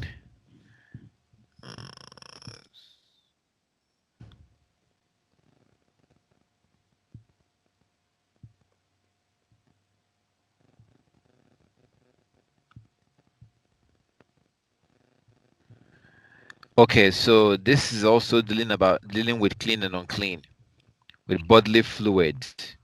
When a bodily fluid comes out from somebody, blood, sperm, these things we are unclean.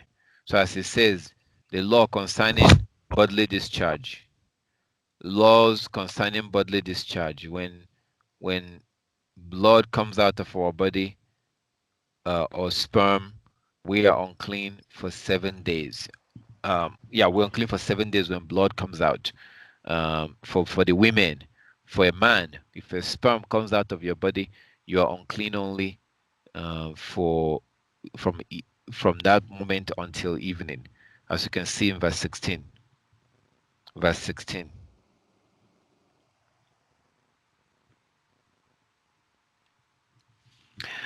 Leviticus 15:16. If any man has an emission of semen, then he shall wash all his body in water and be unclean until evening. Okay, so verse 17. Verse 17 and verse 17. And any garment and any leather on which there is semen, it shall be washed with water and be unclean until evening. Okay, so the next verse is 18. And when a woman lies with a man, and there is an emission of semen, they shall bathe in water and be unclean until evening. So this is the reason why the Most High told our ancestors in Exodus chapter 19, Exodus 19, 10 to 16, Exodus 19, 10 to 16, Exodus 19, 10 to 16, the Most High told them, don't go near your wives. Do not have sex with your wife, because I'm going to meet you on the third day. I'll be meeting you on the third day. So for those who have wives, if tomorrow is the Sabbath, do not have sex today. Don't do it. If tomorrow is the Sabbath, do not have sex today. You are most likely going to become unclean without even realizing it.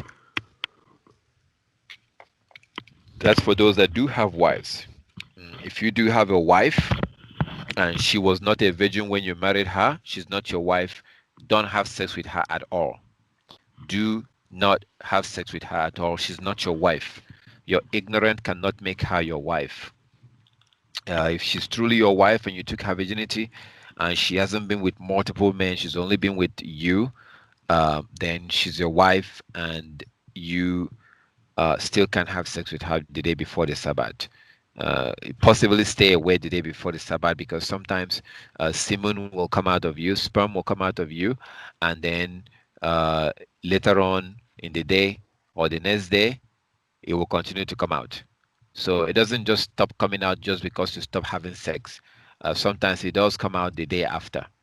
Uh, you will notice this if you begin to pay attention. So we don't know this because we're not paying attention. So sometimes when you do have sex, or when sperm comes out of your body, sometimes even after you wash yourself and take a bath and wash yourself and look very good, the next day it will still come out the next day. So if you, that's just a fact of what happens. But uh, if you think about it now, it makes sense why the Most High would tell the men, do not have sex with your wife, uh, because I'm going to meet you on the third day. So basically 3 days from the time he's supposed to meet them, they were not supposed to have sex. He said, don't have sex with your wives. And then he met them on the third day. So that's basically it. Right now, it seems like we're going to be just sticking with uh, clean and unclean, as in dead body. And when you see your monthly period, I did not mention that. I have to also include that, which is right here. It's right here below, and from verse 19. So when a woman sees a monthly period, I'm going to do this. I'm doing this so that in that way we could go to the question for those that do have question. So I'm still trying to figure out the best way to take your questions, my sisters, because like it says, if a woman has a question, let her ask her husband. But I do understand that not everybody has a husband, so I'm still trying to, as willing to figure out the best way for us to do this. So, but yeah, we will continue to move forward, move backwards to the law, not forward as in following the Gentiles. No, continue to go back and do things the way the Most High wants us to do it. So this law here, Leviticus 15 from verse 19, this is the one that we're mainly familiar with. A lot of people are familiar with this one. Leviticus chapter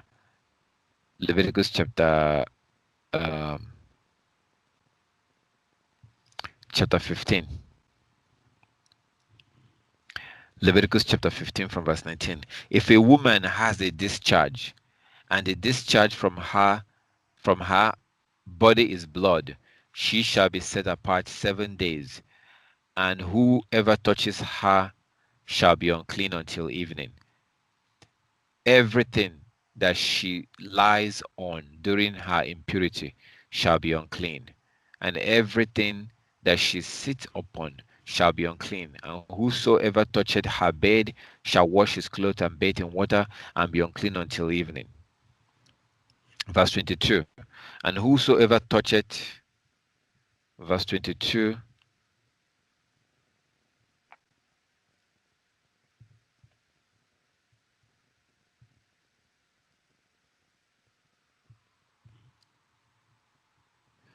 Okay, so verse 22.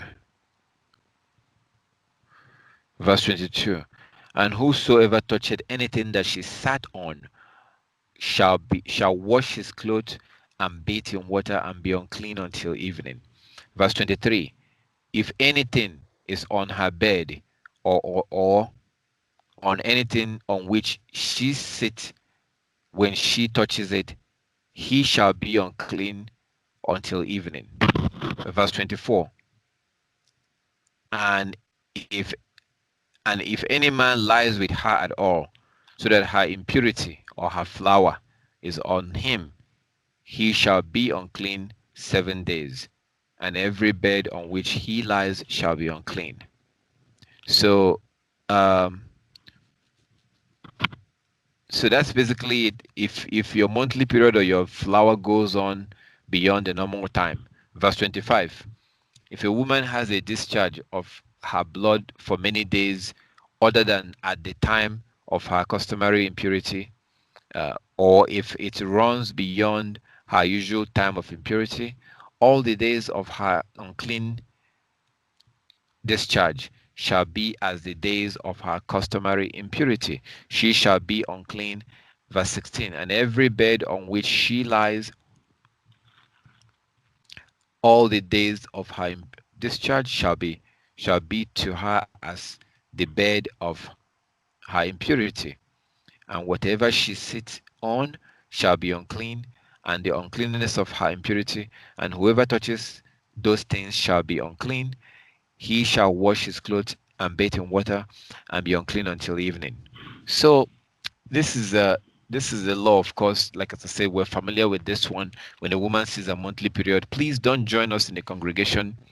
We are about to close right now. We'll be closing very soon because we're going to meet later on in the night or evening, depending on where you are.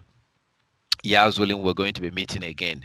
So on that second meeting, you can join in. On this first meeting, you cannot join in if you are seeing your flower. If you are unclean, if you're seeing your monthly period, you cannot join in. So we've seen here the laws that relate to clean and unclean. About dead, we focus mainly on Numbers 19. And so next time somebody tells you that their brother died or their sister died, you want to find out, did they touch the dead body? Like, you want to get as much information as possible to see whether you are unclean. So if you are unclean, you can then try and go home and take shower before the sun goes down, possibly, if you can do that, so that in that way you'll become clean. If you are unclean, oh yeah, I remember I have to show you this too, because this is very, very important to point out. So let's go to Leviticus chapter 21. This is very important to show this and to include this. Leviticus 21. Leviticus 21.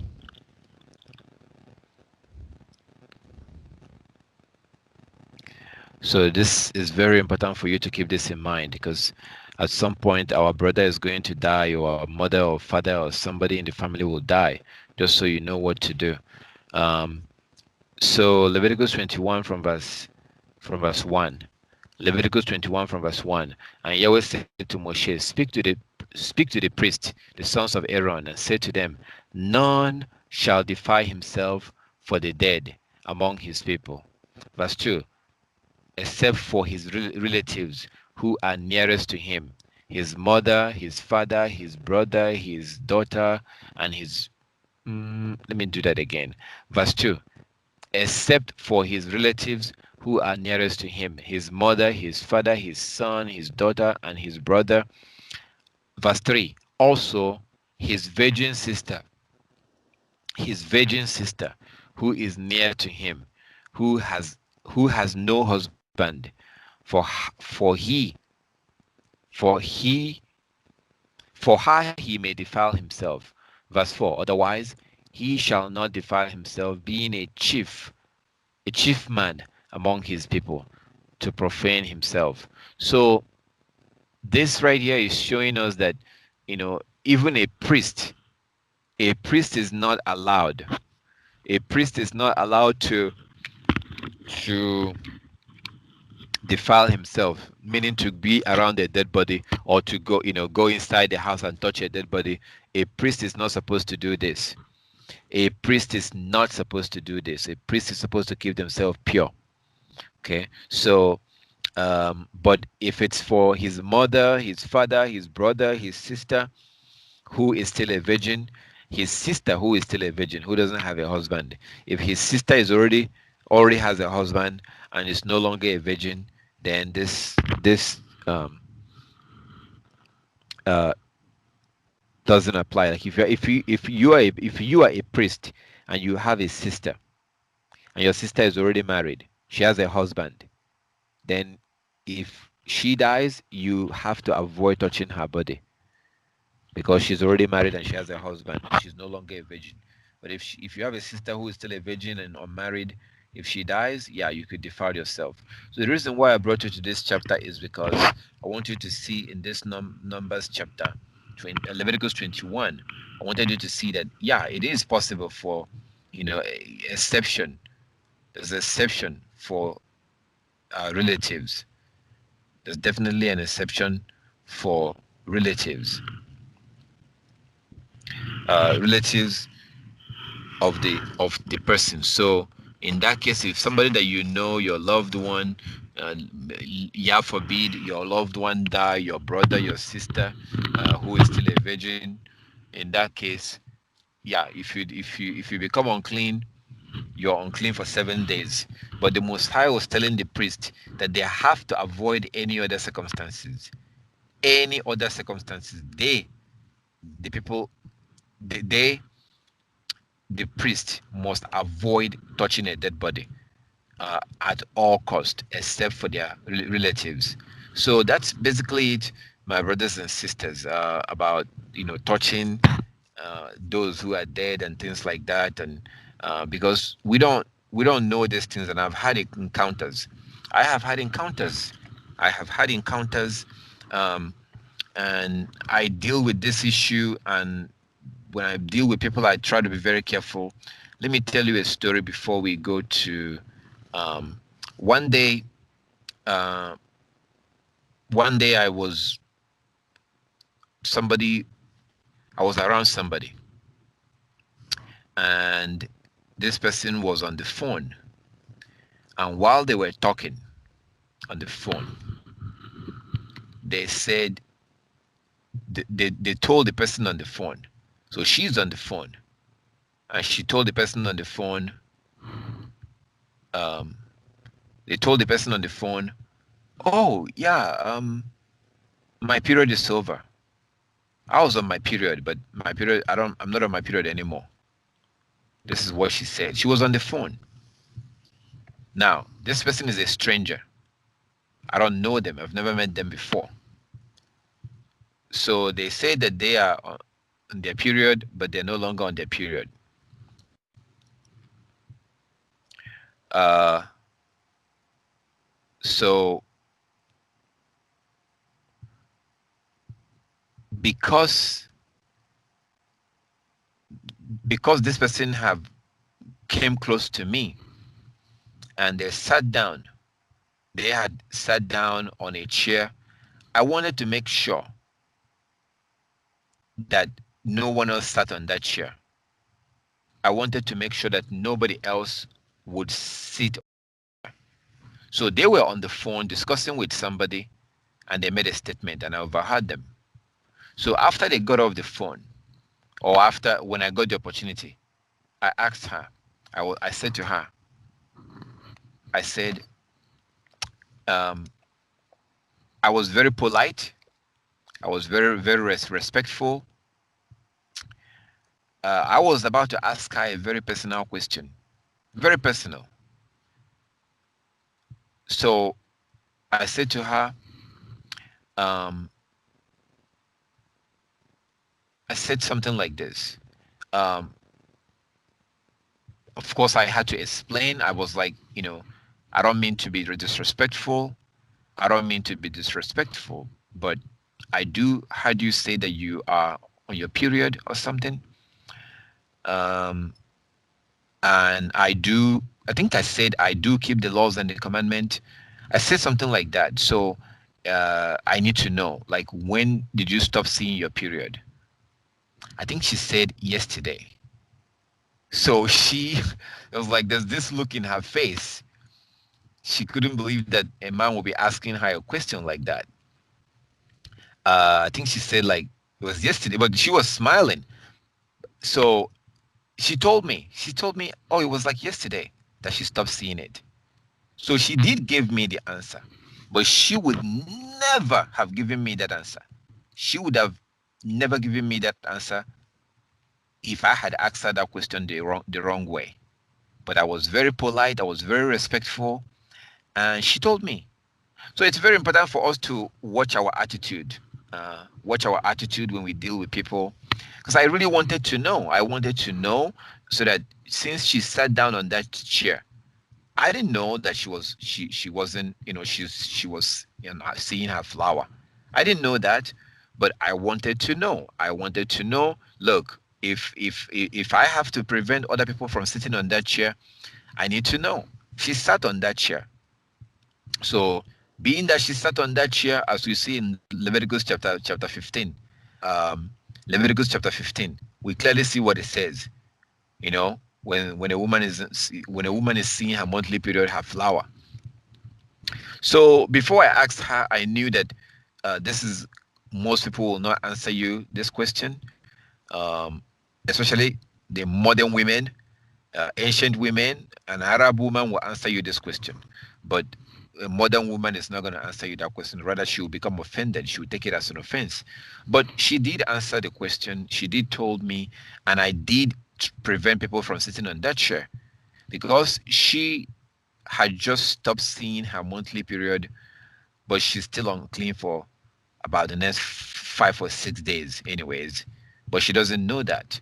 So this is something that I do encounter, and I don't just ignore it. I try to be very mindful of these issues, and the stories I'm telling you, these are true stories, and I know there will be a lot more. I know I'm going to encounter a lot more people when it comes to issue of people dying and somebody touching a dead body and coming inside their house and they're saying that somebody died in their house and stuff like that. I know there's going to be more. I just want you to also be equipped to know what to do. To know what to do. I do have another story too. Uh, I do have another story. Let me just tell you this one quickly. So one time I ran into this sister and she had a baby. And she had a baby and it seems like she just had the baby. She just had the baby. So I asked the sister, like, how old is the baby? She told me, oh, I had him 9 days ago. What? How in the world are you already outside? You just had a baby 9 days ago. Man, this world is getting crazier and crazier and crazier. You see, in our culture, that woman will be in a honeymoon, like she will be in vacation. Once you have a baby, you're done. All you do is you in our culture. That's the way it used to be. Once you have a baby, you don't do anything anymore. You don't cook. You don't do anything. Everything will be done for you. Your mother will come and stay with you. Your mother will come and take care of you throughout that period. You take your own time and sleep and just enjoy yourself and just get some rest for carrying that baby for 9 months.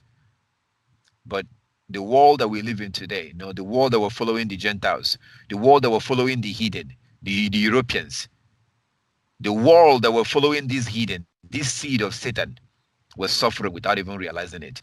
So now, the other story I told you, a woman that her husband just died 4 days ago, she was already out. 4 days ago, your husband died. In our culture, no. 2 months, 3 months, you're still indoor. You're still indoor. You're mourning your husband. You're not just gonna go out like that. We don't do these things anymore. So she told me that she had the baby 9 days ago. I was like, okay. But then I forgot to ask her, is that a boy or a girl?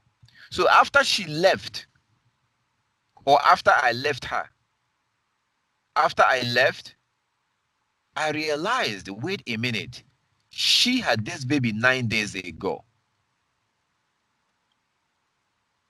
She had the baby 9 days ago. I forgot to ask her, is that a boy or a girl? because that would determine if I'm unclean or not, or if I have to, that would determine something, if I have to, So I eventually went back and I asked her. I couldn't find her. I had to wait and sit and wait and wait. And then I asked her, because I took her to the hospital. Actually, I took her to the hospital. So then I asked her. I found her again, and I asked her, "Did you? Is it?" I was like, "Is that a boy or girl?" She said, "Oh, it's a boy." And I was like, because if it's a girl, according to Leviticus chapter 12, this is the problem here. Let me show you. Leviticus chapter 12. So this is why I wanted to go find out what we're dealing with. Is that a boy? Do you have a boy or do you have a girl? Leviticus 12.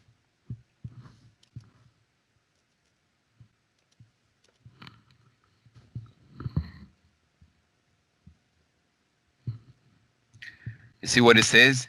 The ritual after childbirth. But this is wrong. They keep using the word ritual. Damn you Gentiles. No, it's not ritual. It's a law. It's a law after childbirth. Man, these people.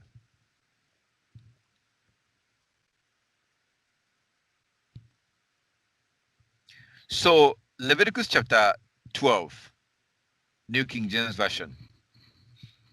Then Yahweh spoke to Moshe, saying, speak to the children of Israel, saying, if a woman has conceived and born a male child, then she shall be unclean 7 days, as in the days of her customary impurity. She shall be unclean. Verse 3, and on the 8th day, the flesh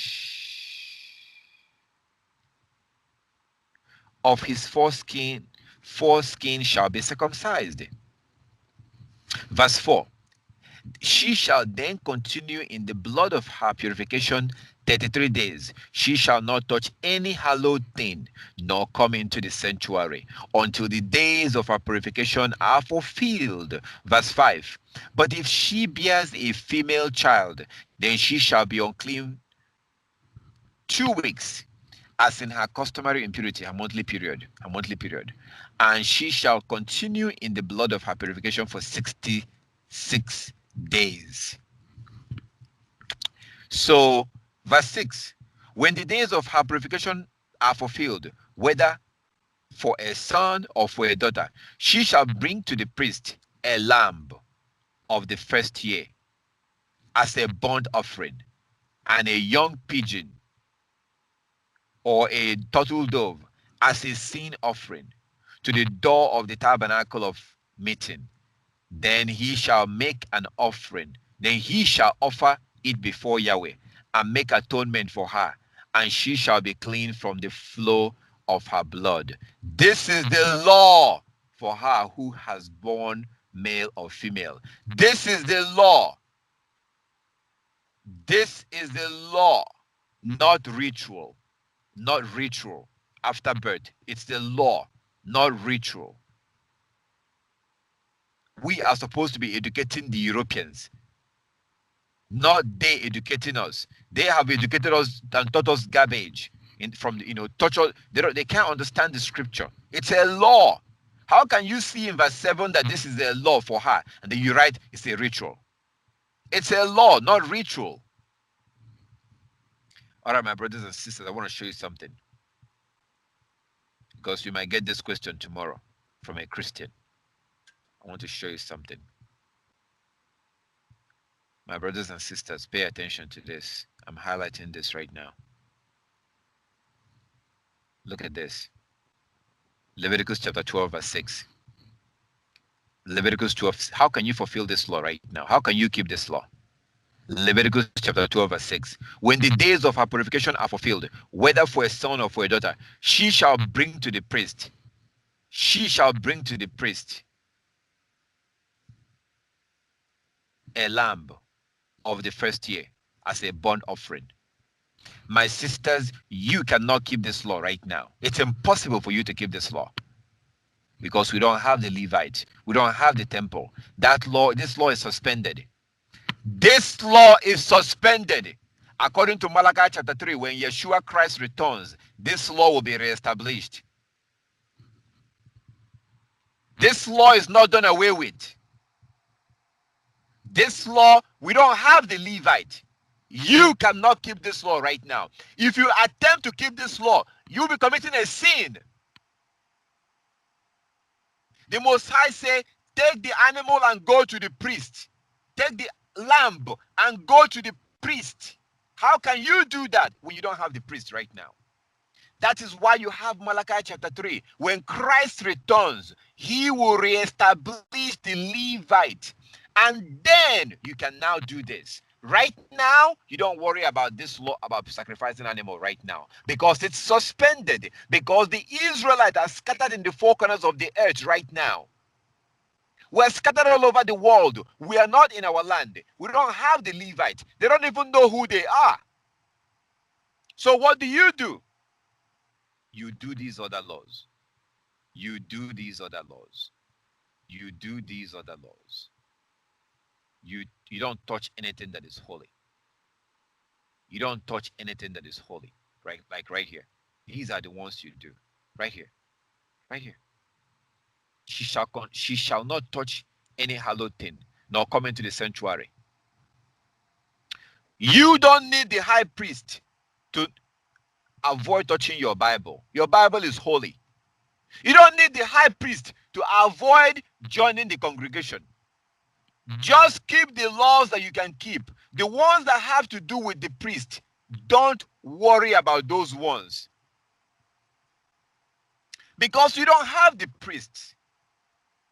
And according to Deuteronomy chapter 12, you cannot observe that law in Jamaica, America, Africa, Japan, Togo, Ghana. It doesn't matter where you are. You will not be able to do animal sacrifice. You are not allowed to do animal sacrifice. If you do animal sacrifice in any other place other than the land of Israel, you are breaking the law.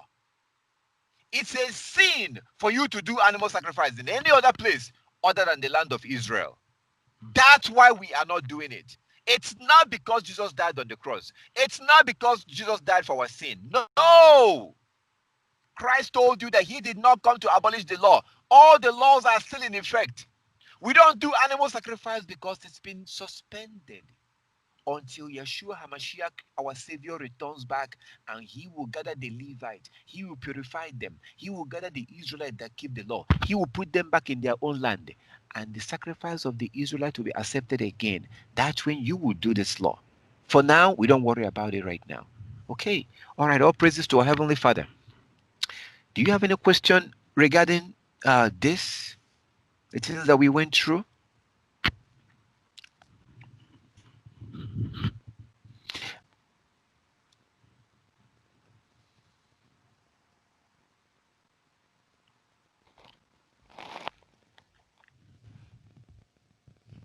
The purification of touching a dead body is to be handled by the ashes and the hyssop being sprayed or sprinkled on whatever's impure. Hold on. Okay. Hold on. Okay. Hold on. When it's too long, it doesn't play very well. All right. So, brother, let me make sure that we can hear you fine. Where is the speaker? Where is the speaker?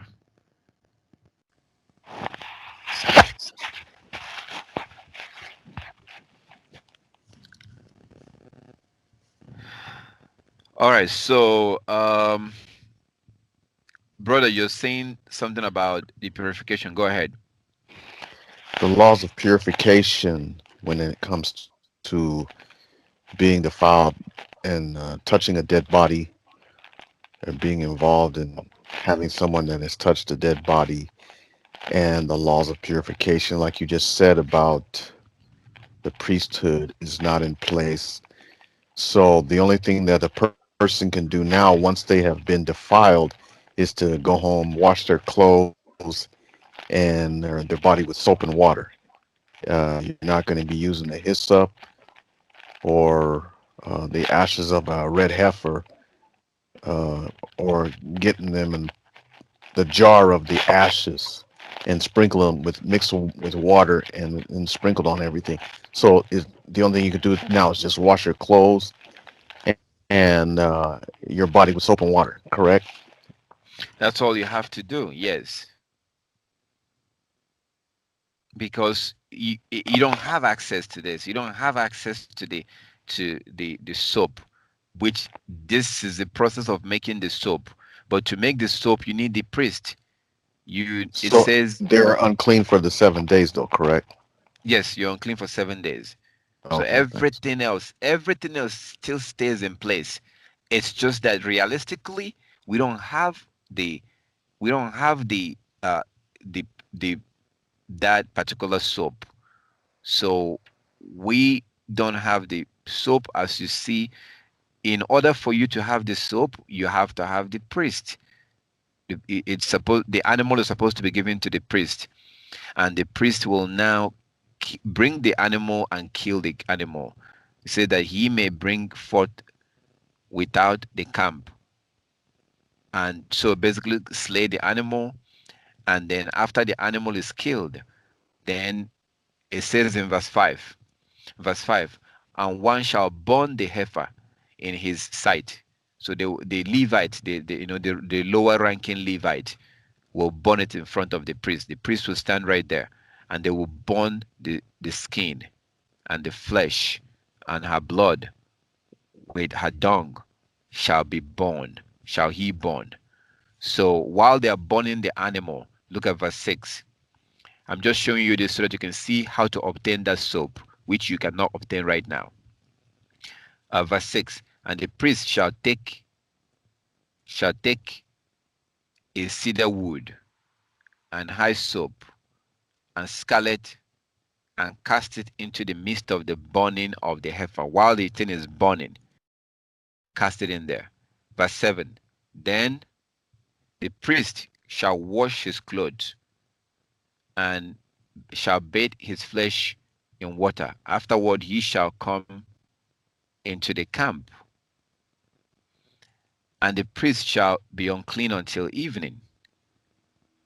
And he that burneth shall wash his clothes in the water, and bathe his flesh in water, and shall be unclean until evening. Then another man, verse 9, someone else is going to go. Verse 9, and a man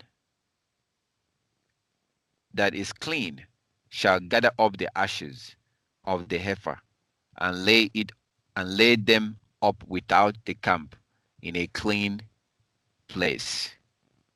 And it shall be kept for the congregation of the children of Israel for a water of separation. It it is a purification for sin. So we don't have access to this right now. We don't have access because you need the priest to make this, to be able to make this. If you want to obey the Most High, then you need the priest to do this. So all we have to do right now, wash yourself, and get your own water, take a bath. For example, when in Leviticus chapter 15, when sperm goes out of your body, you don't need this water to wash yourself. You use regular water to wash. Regular water. When sperm goes out of your body, what you need to wash yourself is regular water, not um, not that water. That water, the one that we read in Numbers 19, is only for dead body. That's only for dead body. But if you're seeing your monthly period, your flower, or um, like you see here in Leviticus chapter 15:16. Leviticus 15:16. You see, if any man has an emission of semen, then he shall wash all his body in water. It doesn't tell you that it has to be a specific kind of water, just a clean water. Wash his body in water and be unclean until evening. Verse 17. Any garment and any leather on which there is semen, it shall be washed with water and be unclean until evening. So you bathe yourself, you wash yourself in water in a swimming pool. It has to be a running water. So in other words, you cannot go inside a steady water, a water that is steady. So you can't pour water inside a bathtub and wash yourself. If you wash yourself in a bathtub, you are still unclean. So if you wash yourself in a bathtub, you are still unclean because you are standing in the bathtub water. I don't know if that makes sense.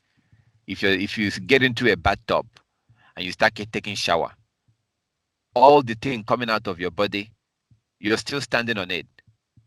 All the uncleanliness that is pouring out of your body, you're standing inside of that uncleanliness.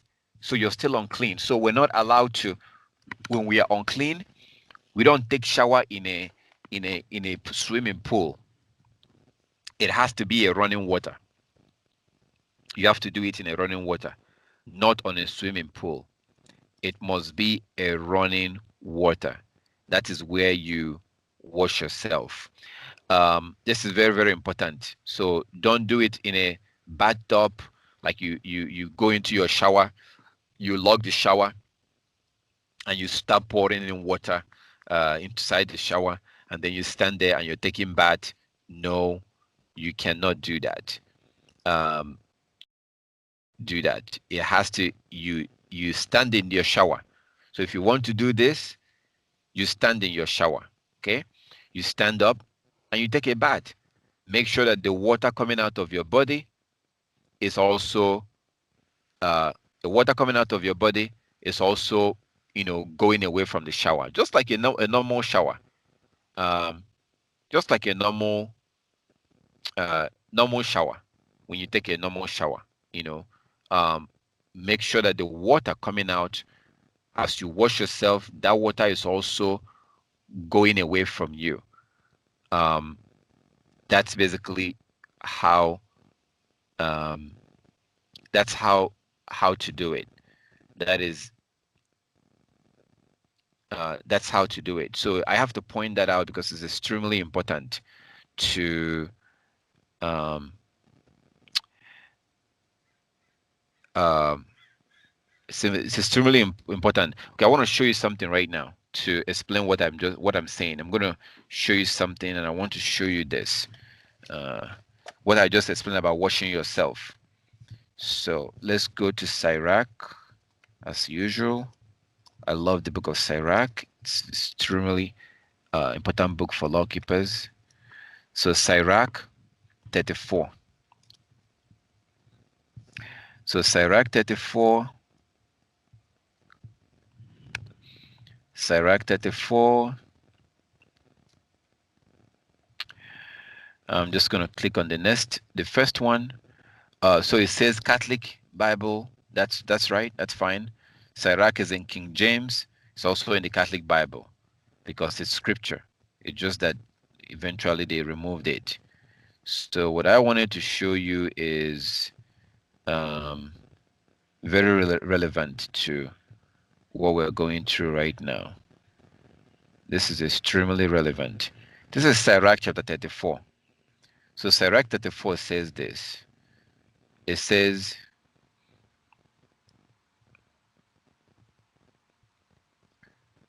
Sirach 34:30 and 31. Sirach 34:30 and 31. It says, if one washes after touching a corpse and touches it again, what by washing? So if one fasts for his sins and goes again and does the same thing, who will listen to his prayer? And what has he gained by humbling himself? It's a very powerful scripture, asking a very important question. So this is saying that if somebody washes himself after touching corpse, after touching a dead body, after touching a dead body, this person goes and washes themselves. After touching a dead body, you go and take shower. and then you go back and touch it again. What has been gained by washing? So it's the same thing. If someone fasts for his sins and then goes and does the same thing again, who will listen to his prayer? And what has he gained by humbling himself? Zero. Okay, so that's a good scripture, Sirach 34, 30 and 31. Let's see what these other ones say.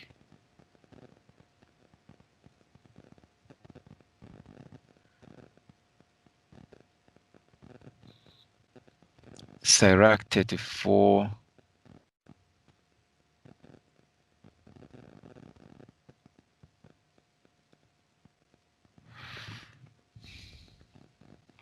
Getting a tiny bit of like interference on the mic. Just a tiny. On the mic? Yes, you can hear it in the background. I have a fan running. It could be the fan. Is it really bad? Because I have a fan running here. No, no, it's extremely low. Very low. Okay. Yeah, you have to really pay attention to even hear it. Okay. Okay, thank you very much for telling me. We're almost done anyways. Okay, so I wanted to read that in this translation. Read the same thing. So this is in the Catholic Bible. The New American Bible, the Catholic translation. It says the same Sirach 34:30. Sirach 34:30. If one again touches a corpse after bathing, what does he gain by the purification? Verse 31. So one who fasts for sins but goes and commits them again, who will hear his prayer? What is gained by mortification? Okay. So again, I came to this chapter because it talks about washing yourself after touching a dead body, and of course, the verse 31, we can understand that we don't go back to sin. So, and you know that this is against Christian doctrine.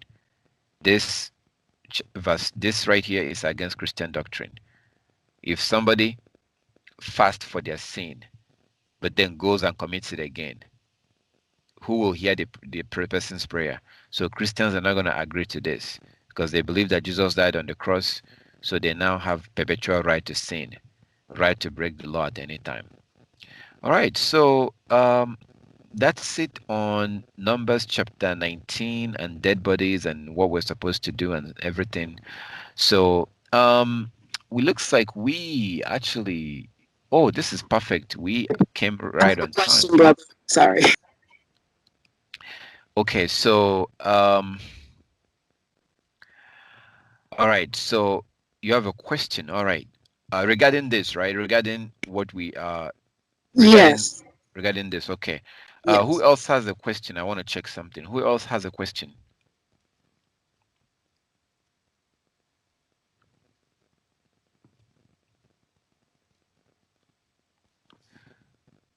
Who else among you, my brothers and sisters, have a question? We have two other people that have questions.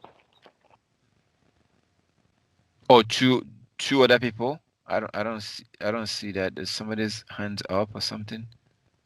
Yes. Yeah, maybe Hands they. up. Yeah, there was two people that have their hands up. Oh, I didn't see that because I was sharing my screen. Okay. Okay, so yes, sister, go ahead. Well, okay, hold on. So two people have questions regarding this. So let me do this then. So let's switch gears.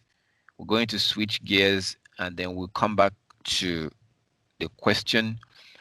So as you see, my brothers and my sisters, this right here, the Most High said that this thing is supposed to be forever, wherever you are. It's an everlasting commandment. So please be mindful. Be mindful when you deal with people. Um, most of this is going to happen by when you meet people, um, when you meet colleagues, friends, family. Some of them will tell you that they went to the morgue or they went to a funeral, stuff like that. Be very mindful, okay? And all you have to do is just go home and shower. That is if they touched you, because of the last verse. Look at the last verse, you know, and whatsoever the unclean person touched shall be unclean, and the soul that touched it shall be unclean until evening. So we just have to be careful. That's it. That's all we have to do. Being unclean is not a bad thing.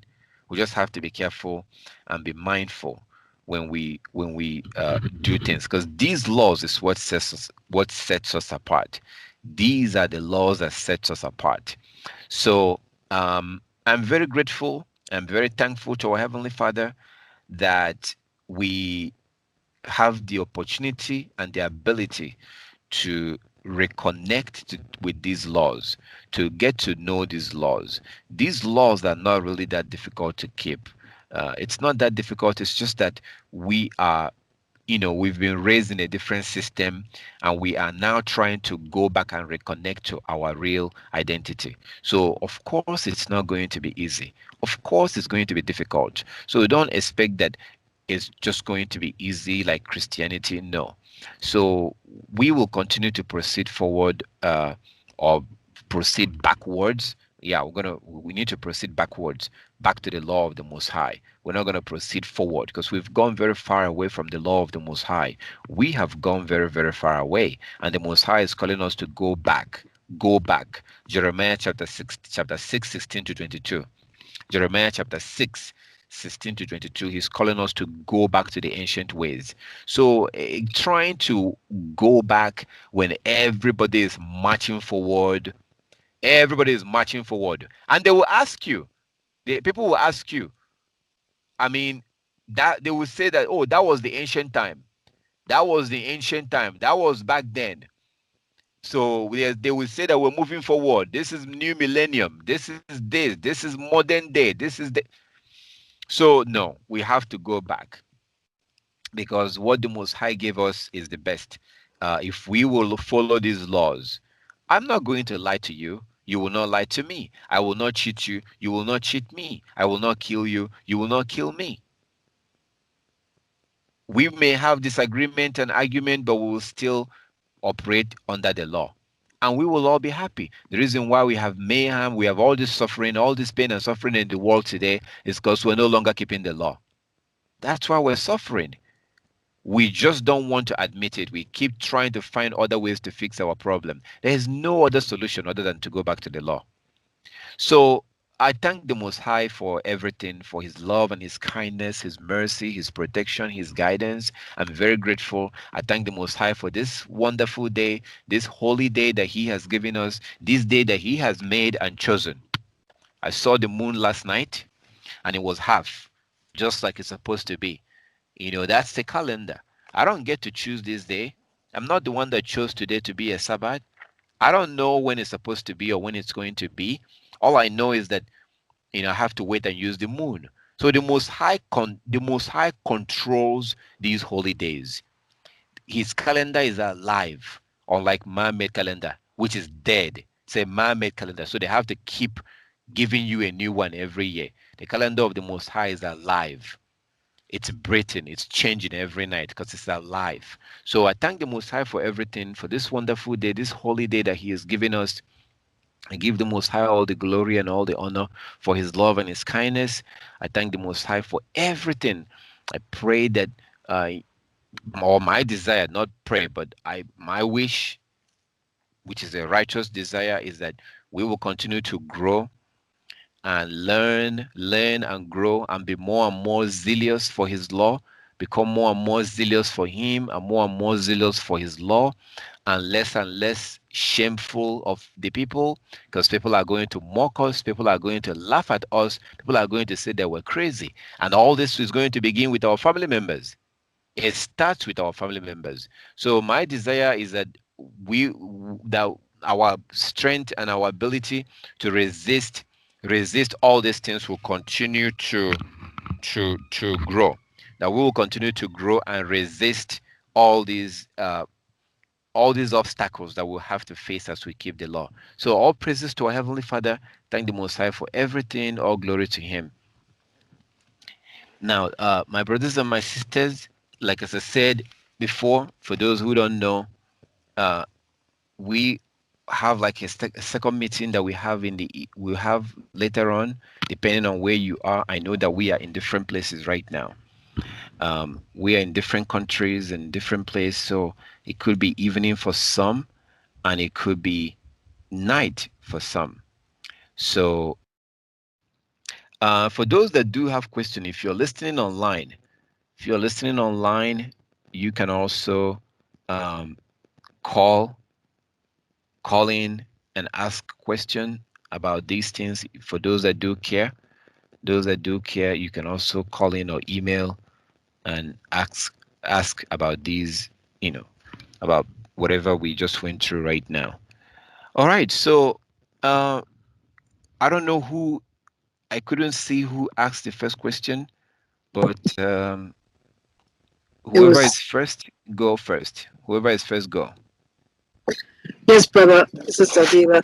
It's just a simple question. You pretty much answered it, I believe. Just a question about so just to be clear, like somebody that touches a dead body, that person is unclean for 7 days, right? But if that person that touched a dead body touch a clean person, that means the one that got touched is unclean until evening, right? I just want to be clear make sure I'm right with that. Yes. Okay. Okay. All praises to the Most High. And if they are also in a house and somebody dies, like for me, a couple of days ago, this guy happens to be in the same house when somebody died. So he didn't touch me, but he sat on a chair. So what I tried to do is to make sure that no one else sat on that chair until the next day, like until evening. So that was my intro. Of course I tried to make sure that he wouldn't. So I was very mindful before he left. Like if he had wanted to shake my hand, I would have not done that, because as soon as he touches me, I will become unclean until evening. So what I did is that after he left, I then um, tried to make sure that no one else sat on that chair until evening. Because if anybody sits on that chair that he sat, the person will become unclean. So all he did was that he was in a house when somebody dies. So he's unclean for 7 days. All he has to do is just wash himself. Acknowledge that he is unclean and wash himself, and not touch the scripture. Don't touch the scriptures. Don't go inside the worship center, because scripture is holy. The worship center is holy. So that's all you have to do, and it will be over. But people do ignore these things, and once you ignore it, if you ignore these things, you're not going to have salvation. The Most High said it. Anybody that is unclean and doesn't do what he's supposed to do will not be saved. They will not have salvation. Their soul will be cut off from the Israelites. So yeah, if somebody touches a dead body and they touch you, you are unclean until evening. They are unclean until 7 days. You are unclean until evening. If somebody if they are in a place and somebody dies, they are unclean until 7 days. Now imagine the situation of those who work in a morgue. Those who work in a morgue, they are like walking uncleanliness every day. Yeah, go ahead, sister. Looks like you want to ask another question. Oh no, I just want to say thank you. Perfectly explained. Very clear with it now. Thank you. All praises, glory to our Creator. Thank you, brother. All praises to the Most High. Yes. So yeah, it's good to know these things and just take the right steps when it happens. It's not going to happen a lot, but when it does happen, you just know what to do, because these are things that sets us apart. Now, I was looking. Let me show you something right here, because it looks like I can show it to you. Actually, no, it might not be a good idea to do that right now. Maybe in the evening. So I was actually trying to edit a different video. I was trying to edit a different video, and I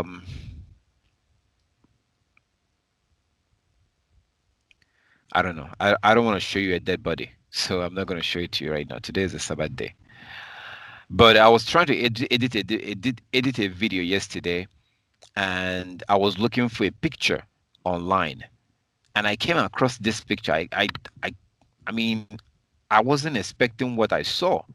And these are Gentile men.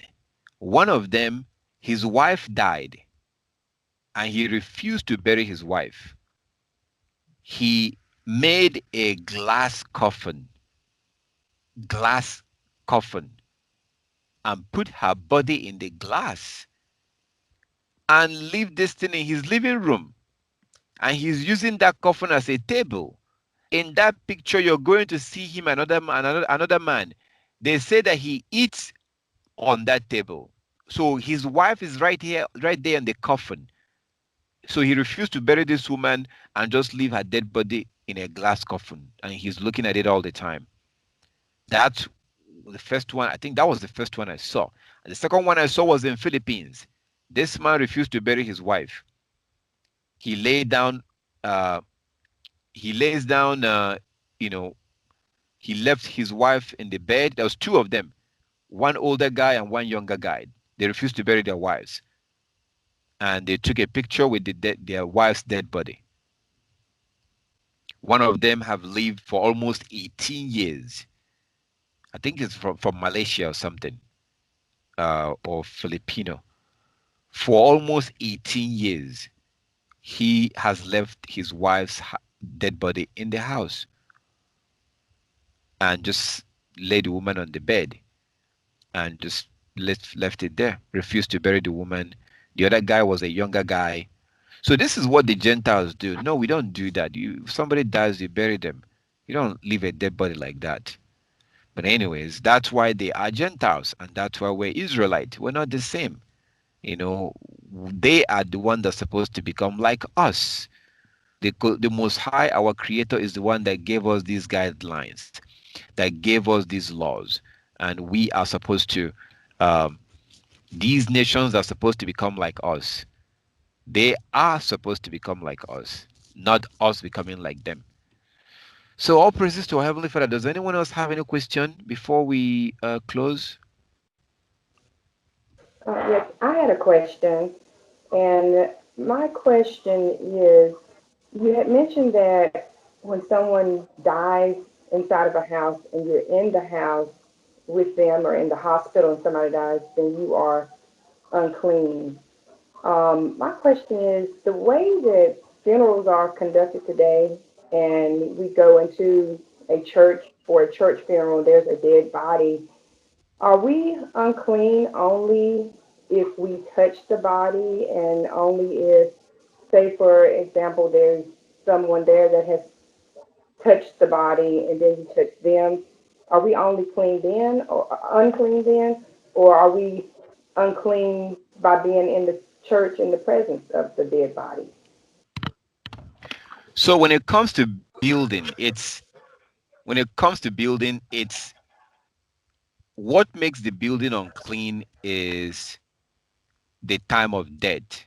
So as soon as somebody loses their spirit, as soon as the spirit leaves the body, when that person takes their last breath, that tent or that house is unclean.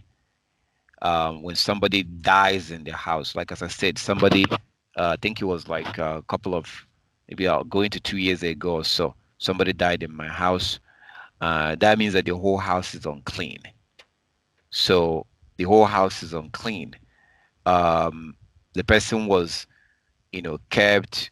Then the next morning, they were taken to the morgue. Or no, they died. They were taken to the hospital. Then the hospital confirmed, yeah, he actually is dead. But that was like in the middle of the night.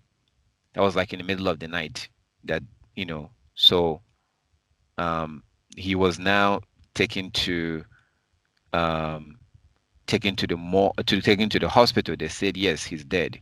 So he was brought back to the house to be kept until the morning, and then he was now taken to the morgue.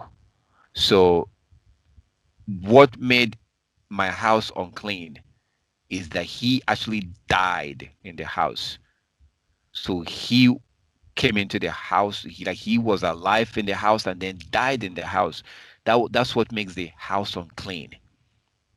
Now, if, say for example, this person is dead, of course, and you take this dead body and you go take this dead body and deposit this dead body into another house, it doesn't make that house unclean, but rather whatever that dead body touches, whoever touches the dead body, whatever they touch becomes unclean. So if they can manage to move the dead body and just roll the dead body and move it and keep it on a table or on a bed somewhere in a house, you can be on the next room and not be unclean.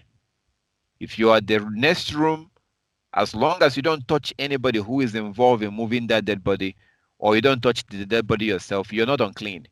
But you are under the same roof, but that doesn't make you unclean. What makes the house unclean is that somebody actually died in the house. That's what makes it unclean. So if you are in a hospital and somebody dies in a hospital, it doesn't matter if you are the first floor or second floor, it's all under the same roof. So you are unclean for 7 days. If you go to funeral, it's possible to go to funeral and not be unclean. But you have to be like a Spider-Man or something. It is possible to go to funeral and attend a funeral without being unclean. It's possible. You could do that. But you will also look weird. You will look strange to people because that means you're not going to want to touch anybody. You would not want to touch anybody. So it is possible to go to funeral. So now that we're doing this, I'm going to actually, bear with me. You are going to start hearing the noise because I have to start putting some. I don't want this thing to go down. Where is the charger? Just bear with me, my brothers and sisters. I'm still here, but I have to plug this thing. Plug this thing on.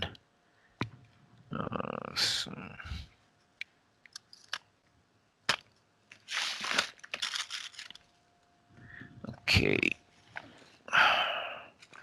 So it's possible to go to funeral and be there as long as you don't touch anybody in that funeral, like anybody that touches the dead body. As long as you don't touch anybody in that funeral that touched the dead body, you can walk in there, stand by yourself, do what you need to do, and get out without being unclean. That is absolutely possible. That is totally possible. Are you hearing any noise right now?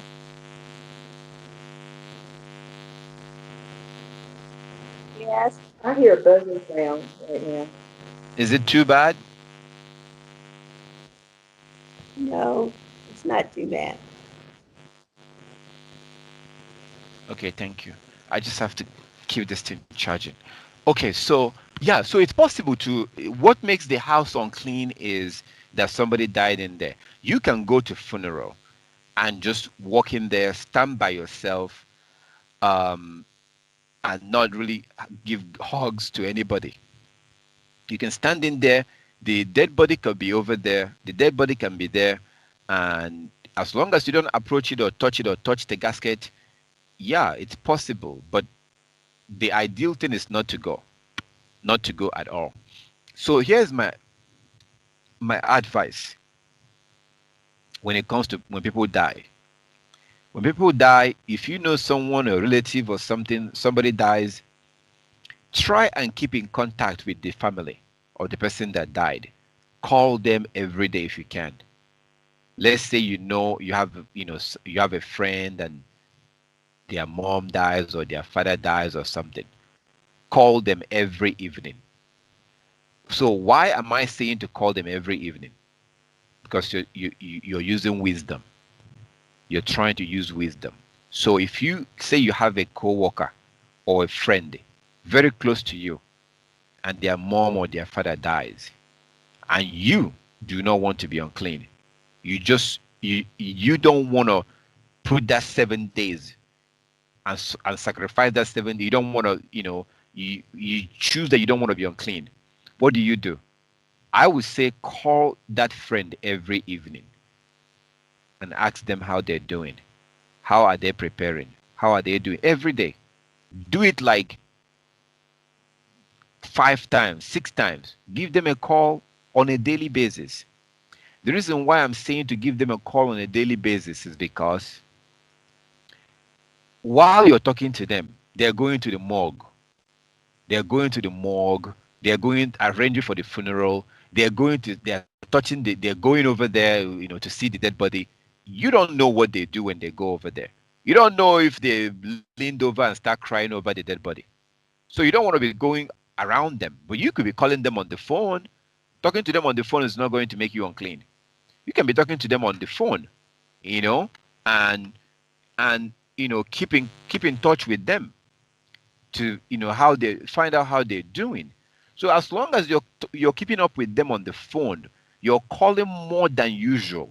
You're calling on a daily basis. In that case, you don't have to go there. You don't have to go. They know you're talking to them every day. So you could do this and use it to buy time until after they do the burial. Then you can go over. But you're still calling every day. You're still calling every day. You can also do this when somebody gives birth. When somebody gives birth, you don't have to go. You don't have to go to that hospital right away. You can wait and just call them on the phone. Just give them a call and wait until for them to come back from the hospital, and they come back from the hospital, and after, depending on if it's a boy or girl, then you wait. If it's a boy, wait until after 1 week, then you can go. If you go, as you can see in Leviticus chapter 12, if you go 3 days after, you are going to become unclean, because that whole house is unclean. Because that woman that gives birth to a boy, she's unclean as she will be in her monthly period. So every day, every space in that house is on. Anything that she touches is unclean within that 7 days. So you don't want to go within that 7 days if she gave birth to a boy. So you want to give them a call them once a day. How is the baby? How are you guys doing? They will tell you and everything. The next day you call again. How is it? So in this way, they're not going to get mad at you. Oh, I gave birth, she did not come, or he did not come. My mother died, he did not come, she did not come. No, they can't say that because you're calling them every day.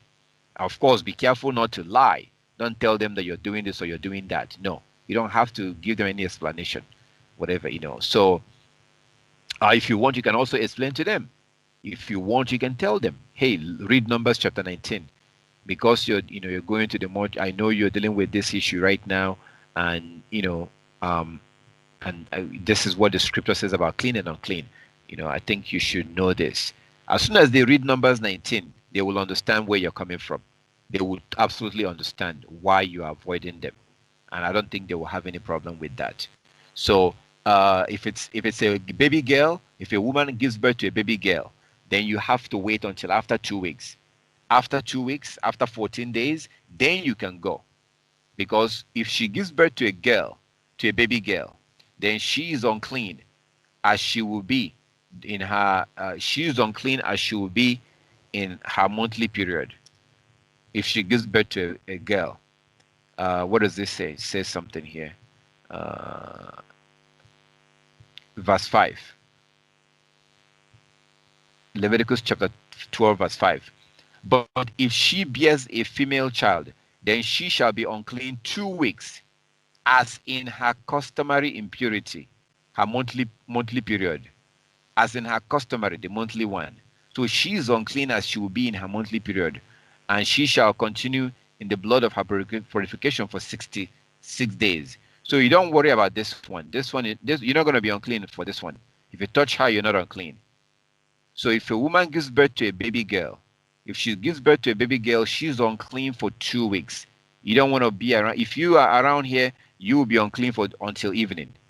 So if you go to her house and touch her chair or touch her whatever, within that, in less than 2 weeks after she gives birth to the baby girl, you become unclean until evening. I mean, you can go. It's not that you cannot go. You can go visit them. There's nothing wrong with that. It's just that try and go back home early, wash yourself, take a bath and wash your clothes, and you'll be fine. Because she is unclean just as she will be in her monthly period. That's all. As you see in Leviticus chapter 21 that we read earlier, the Most High said that a priest is not supposed to defile themselves or be unclean, but they can do it for their relatives.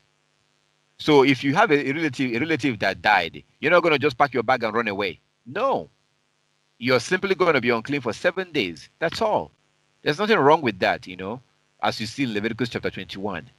So, but for me personally, if I know someone that have a child, I would just wait until after 1 week, for the boy. As you can see here, for the boy, I will wait until after 1 week.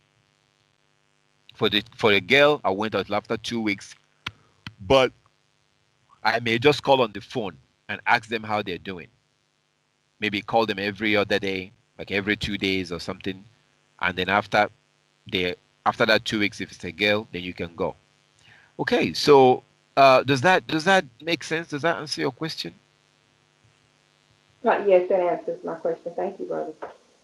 All praises to the Most High. I have a question because you kind of posed a lot of thought-provoking things when you mentioned that if a person sat on a chair or something and a person was unclean, let's say that you go into a store, a furniture store, and you want to go buy some furniture. How do I know if it's clean or unclean? People check out a chair. They sit down on things. They have babies, and those babies today, like you say, they're not even that old, and these women are out running around. What do we do about that? Well, in that situation, like as I said, I gave you a perfect example on this. I had overheard somebody on the phone who was discussing with somebody, and while she was talking, she said that she just finished her period. So that got my attention, and I politely asked her, when did you stop seeing your period? And she told me. So I now realize that she still has some days to go. So that meant that the seat where she sat was unclean. So I now try to make sure that no one else sat on that seat until the evening of that day. So now I was able to hear this person, and I was able to ask them, and they were able to tell me, and I was able to prevent someone else from sitting in that seat. Now, what if she didn't say something? Okay, so the fact is that there's no day that you go out that you don't encounter something that an unclean person touched, but you don't know. You do not know. So just because you did, okay, let me show you a law on that, my sister. And I'm glad that you asked that question. Let's go over to Leviticus chapter 4. I want to show you a law on that.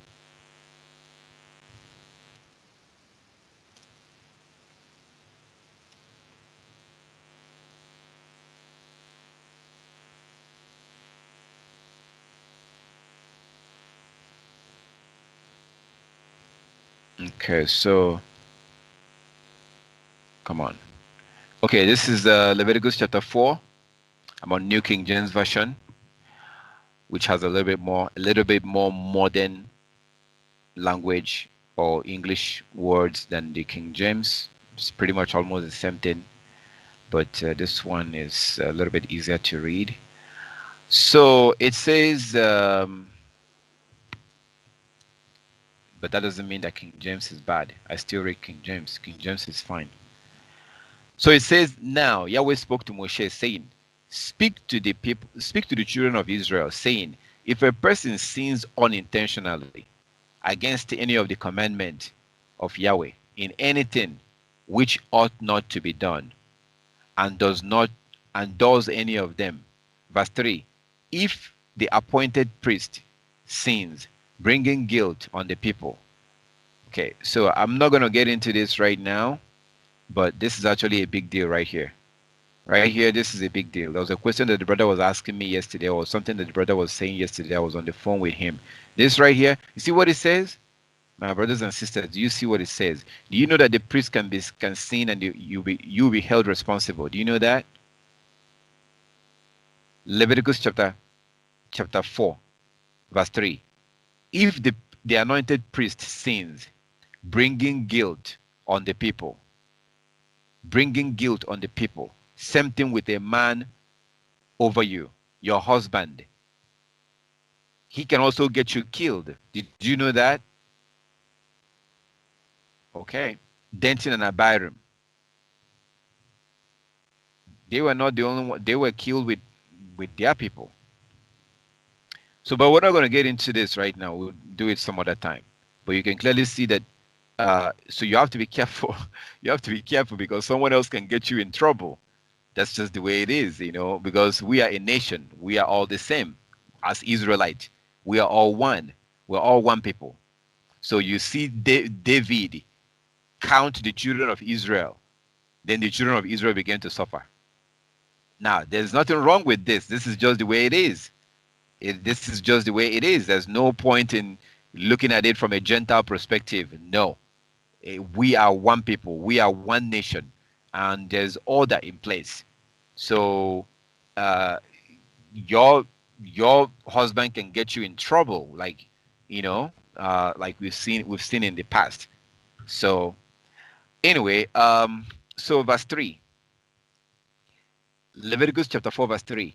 If the anointed priest sins, bringing guilt on the people, then let him offer to Yahweh for his sin, which he has sinned, a young bull without blemish as a sin offering.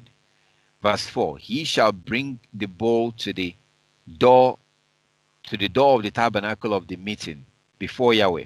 Lay his hands on the bull's head and kill the bull before Yahweh. Verse 5. Then the anointed priest shall take some of the bull's blood and bring it to the tabernacle of the meeting. Verse 6. The priest shall dip his finger in the blood and sprinkle some of the blood 7 times before Yahweh in front of the veil of the sanctuary. So it goes on and tells you, but the reason why I brought you here is because of what you see in verse 1. Now Yahweh spoke to Moshe saying, verse 2, speak to the children of Israel, saying, if a person sins unintentionally against any of the commandments which Yahweh your Elohim has commanded and had done what is not supposed to be done. Let's look at chapter 5. Leviticus chapter 5. So I'm showing you this so you can see that people do stuff sometimes. Okay, so let's look at chapter 5, Leviticus chapter 5. Stuff do happen. Sometimes we do things unintentionally without even realizing what we're doing. So, okay. Leviticus chapter 5 from verse 1. If a person sins in hearing the utterance of an oath and is a witness whether he has sinned or known of the matter, if he does not tell it, he bears guilt. Verse 2. Or if a person touches any unclean thing, whether it is the carcasses of an unclean beast, or the carcasses of an unclean livestock, or the carcasses of an unclean creeping thing, and he is unaware of it, he also shall be unclean and guilty. Verse 3. Or if he touches human uncleanness, whether uncleanness with which a man may be defiled, and he is unaware of it, when he realizes it, then shall he be guilty. This is a perfect scripture for your question, my sister. I want to check that out in this translation right here. Would that mean that we would need to then wash ourselves once we understood that we were defiled? Once you find out, as it says, if you don't know, you don't know. You're not a prophet, you don't know. But once you know, then you have to do what you have to do. That's why when I overheard the person Like if they didn't say something on the phone, I wouldn't have known, and I would have let other people sit in that chair. But as soon as I now find out, now I have to make sure that So if you don't know, you don't know. So, but you're still unclean though. In the sight of the Most High, you're still unclean. It's just that you don't know. But in His sight, you're still unclean.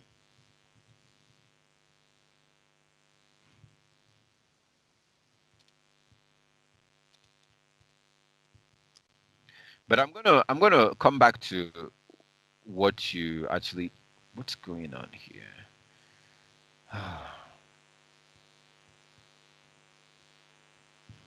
I'm going to come back to what you had mentioned about touching stuff outside. That's what this law is telling us in Leviticus chapter 5. That's what it's telling us when you touch things like that and you don't know. When you don't know, you don't know. So, let me just do this.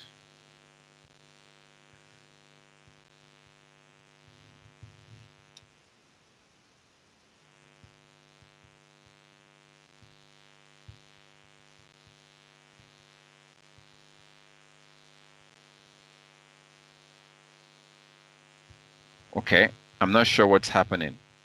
I don't know what's going on my screen. Can you still hear me? Yes, sir, we can hear you. Okay. Okay, just like the screen just went off. I thought, oh, maybe I lost you. Screen is up. I can Okay. see. Okay, thank you. So that's very strange. Then now my screen changes color. The color has changed. I don't know. Okay. So I want to read the same thing that I read earlier on.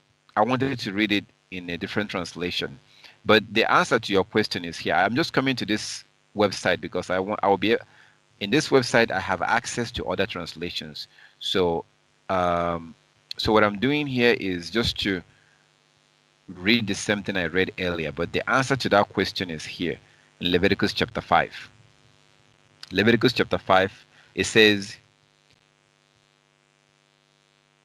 and we're looking at verse 2 is our answer. Verse 2 is our answer. So verse 2 is what we need. Leviticus chapter 5, verse 2. Suppose you unknowingly touch something that is ceremonially unclean, such as the carcasses of an unclean animal, like when a dog dies, or when a goat animal dies, or a cat, and you step on it. Yeah. Uh, Carcasses of an unclean animal. When you realize what you have done, you must admit your defilement and your guilt. This is true whether it is wild animal, a domestic animal, or an animal that scurries around the ground. Verse 3, Leviticus 5:3. Leviticus 5:3. Or suppose you unknowingly touch something that makes a person unclean. When you realize what you have done, you must admit your guilt. Okay. Um, so that's basically when you, of course, we go out every day, we touch stuff, we don't even realize it. I carry I've been telling you this, those of you that know me, I do this. I carry uh, toilet paper, or paper towel. I carry paper towel with me, and I don't like to touch doors. I kind of like this so-called coronavirus in a way. I know that sounds crazy, but forgive me, but I kind of like it in a way. I mean, in a way, um, at least they shut down the churches, they shut down the schools. That's a good thing, at least for temporary, so they can stop brainwashing our people. And I'm very happy that a lot of people will stop going to church because of this. A lot of people will stop going to church, and that will now free them, to free their mind to be able to actually go online and begin to search. And Yah's willing, they'll be able to be seeing the truth. So this thing is a good thing in some ways. Of course, it's from the Most High. So before this so-called coronavirus, when I go to the stores, I look really strange because I refuse. I don't like to touch the pin where you put in your pin, you put in your password. When I pick up something from the store, I take a plastic bag and I wrap it. I don't like the clerks to touch my stuff.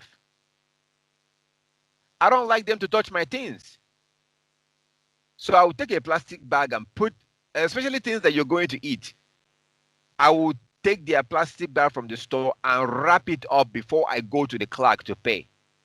This is how I handle my things most of the time when I go to the store. Well, if I have to, when I go to the gym, when there used to be gyms, when they used to have gyms, when I go to the gym, I don't like to put my finger where everybody is putting their finger to check in. So, and I looked really strange. I remember one time, one man asked me, he said something like, I think he said that we do clean that thing.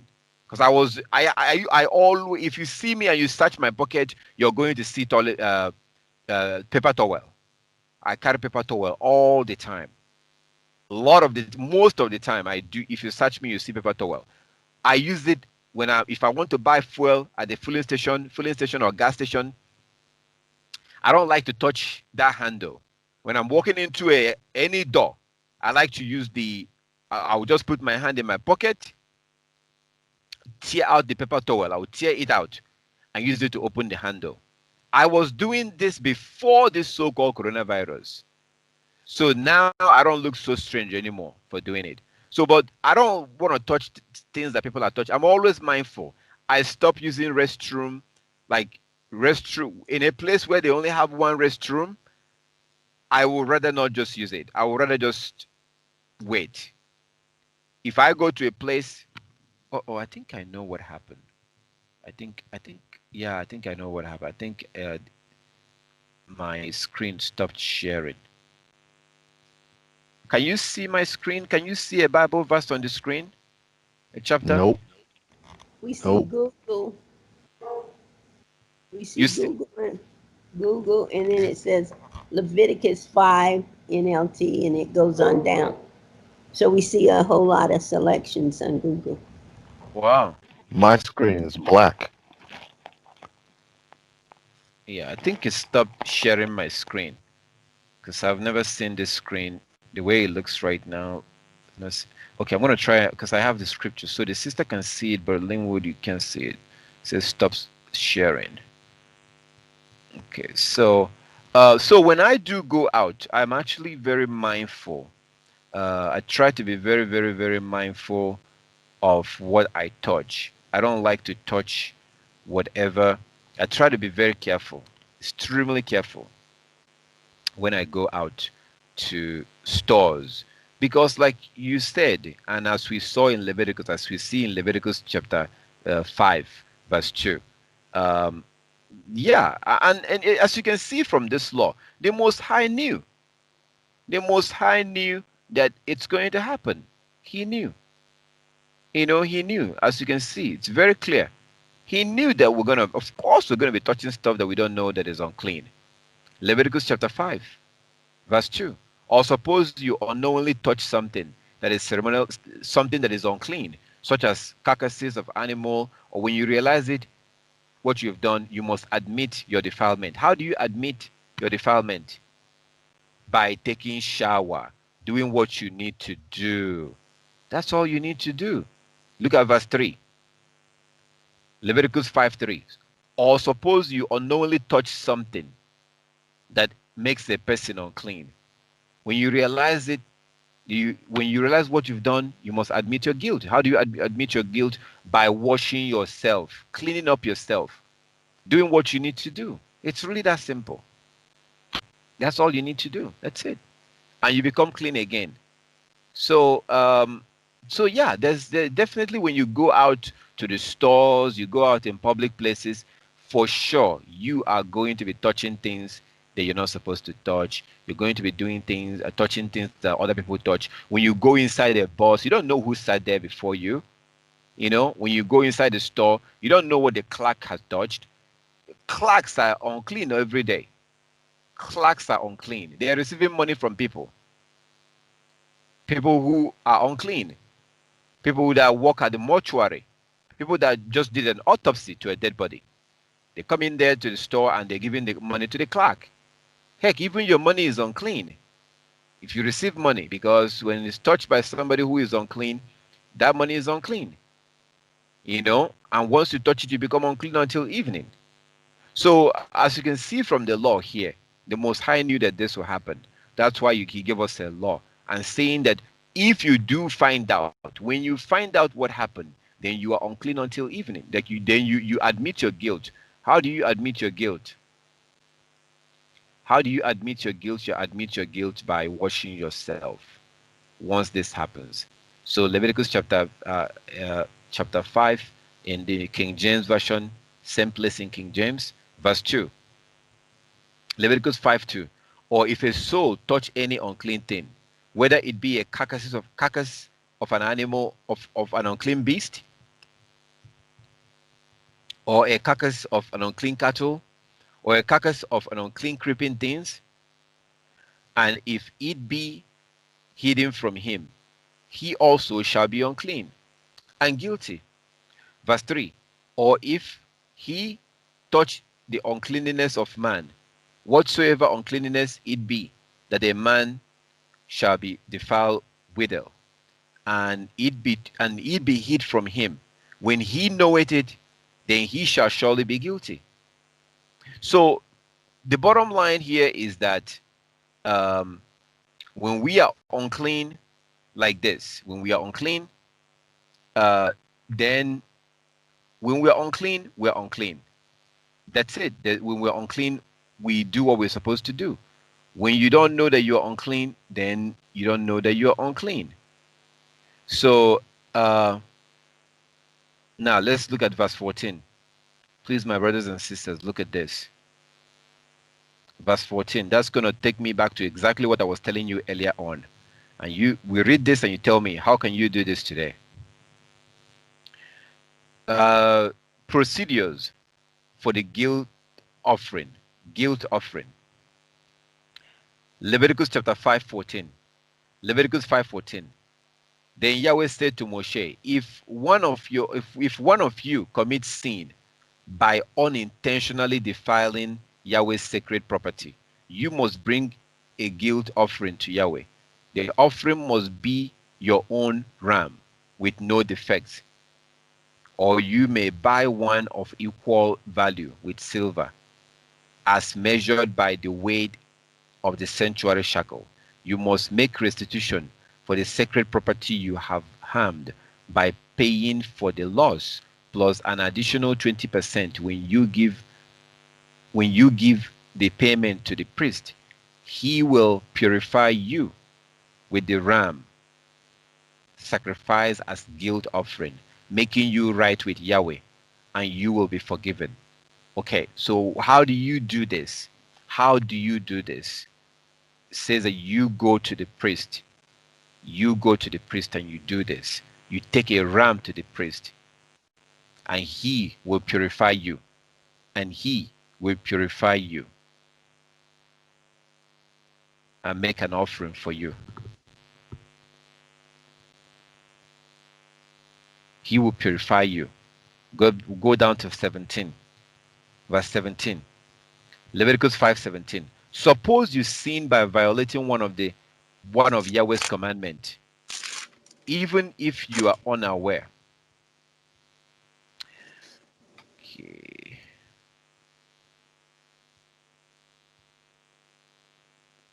Okay.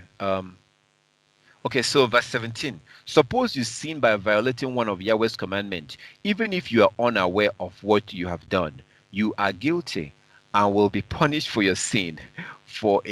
You guilty and will be punished for your sin. For a guilty offering, you must bring to the priest your own ram with no defects, or you may buy one of equal value. Though through this process, the priest will purify you from your unintentional sin, making you right with Yahweh, and you will be forgiven. Verse 19. This is a guilt offering for you have been guilty of an offense against Yahweh. So this is pretty much when we do the Day of Atonement. Day of Atonement, that's, we do that, and we give ram to the priest. We give a ram to the priest, and the priest do the offering for us. So the reason why we don't do this today is not because Christ died on the cross. The reason why we don't do this is because we the Israelites, has been kicked out of our land, and we have been scattered among the nations, as you are very much aware. And the law in Deuteronomy chapter 12 that I showed you earlier, Leviticus chapter 12:13, Deuteronomy 12:13, sorry. Well, right now we are on Leviticus chapter 5. I'm talking about Deuteronomy chapter. I'm talking about Deuteronomy. Deuteronomy. Let me change my plug. Okay. So I'm talking about Deuteronomy. According to the law in Deuteronomy chapter 12:13, we are not allowed to do sacrifices anywhere we see. So if you're in Jamaica, Chicago, Ghana, Nigeria, Togo, wherever you are, you cannot offer an animal sacrifice except for the place that the Most High chose to put his name. Again, this is the reason why when our Savior returns, one of the first things that he's going to do is to refine the Levite. And these offerings will be restarted again and will be performed in the first kingdom, the 1,000-year reign, that first kingdom that Yeshua and the Israelites will rule the world. These things will be put back in place. So right now, as you can see here in Leviticus chapter 5 from verse 17, yes, you may want to, if you live in Africa or some other place and you can buy a ram, you can raise an animal, you might want to do this law, but you don't have the priest to go to. And if you do go to the priest will probably tell you that he doesn't have, or he's not in the place that the Messiah chose to put his name. So what we do is that we focus on the other laws. We focus on not lying. We focus on not stealing. We focus on the ones that we can keep.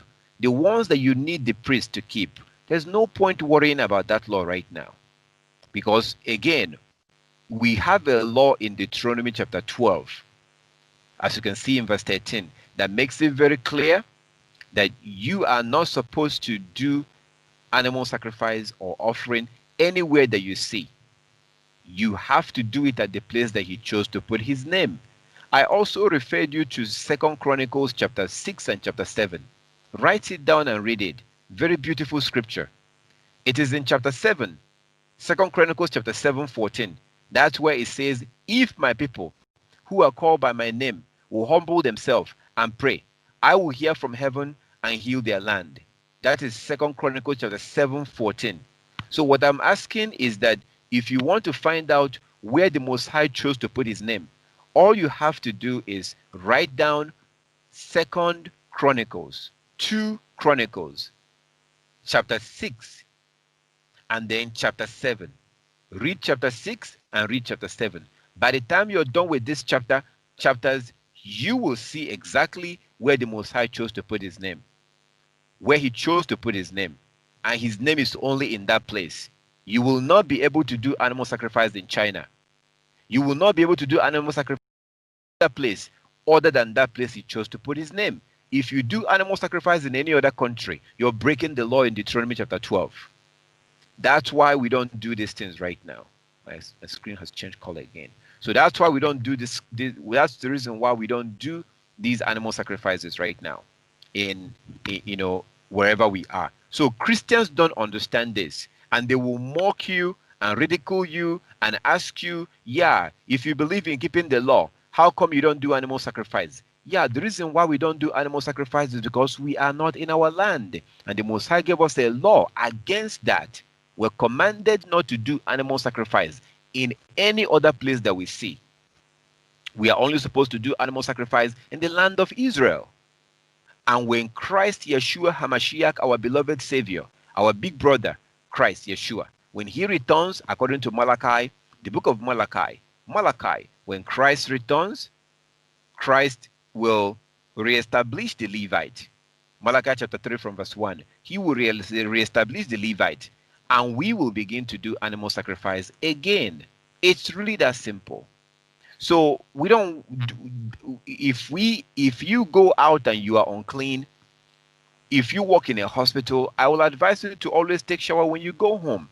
So we are supposed to keep every other law, keep the Sabbath, grow our beard, dress moderately, do every other law that we don't need the priest to do. We have to keep those laws to teeth. We have to keep every single one of those other laws. The ones that we need the priest to do, we don't worry about that one right now because we don't have the priest. And even if you have the priest will tell you, I am not in Israel, so I can't do that for you right now. That's why the Most High said that he will gather his people and put them back into their land. Does that make sense, my brothers and sisters? So we focus on the ones that we can keep. Focus on the ones that were commanded. Focus on the ones that we don't need the priest to do. We focus on those ones and do it well. Keep all the other laws. If you ever come across something in the Bible and it says, tell the priest or let the priest do this for you, like when a woman gives birth. If you give a birth right now, you don't have the priest to go give the animal. It's not you. It's not your husband that will do the sacrifice. Leviticus chapter 12 that I read earlier. When you give birth, you have to take that pigeon. First, you have to take a lamb. If you're poor and you cannot afford a lamb, then you send the kids out to go catch a pigeon for you. Pigeon is free. You get a pigeon and you take it to the priest. But the priest is the one that will do the sacrifice for you. Not you, not your husband, not your brother, not your cousin, not your dad. It is the priest that you go to and give the animal to and say, I say to the priest that I just gave birth to a child. I gave birth and I have fulfilled my days. My days of purification is completed. So I am here today to do the sacrifice. And the priest will say, okay, all right, let's come over here and let me show you something. Let me show you something right now. Let me show you something so you can see what I mean. Does anybody have any question? I want to make a statement. Sure, go ahead. I have a question. Okay, so all right, let me complete this then. Hold on, let me complete this. This is what I'm talking about here, my brothers and sisters. So we have Numbers chapter 9, Numbers chapter 5, and I want to what I'm explaining here is actually very much relevant, because when somebody confronts you and asks you, why are you keeping the Sabbath? If you're keeping the Sabbath, how come you're not doing animal sacrifice? They will tell you, they will mock you, and they will tell you, well, if you're going to keep the law, how come you're not keeping all the laws? How come you're not killing goats? How come you're not killing lambs? They might ask you that. So if you have an opportunity, explain to them that it's not you, it's the high priest that's supposed to do that. Okay, so what I wanted to show you is this in Numbers chapter 5 from verse 11. And you're going to see this in action. You will see this in action.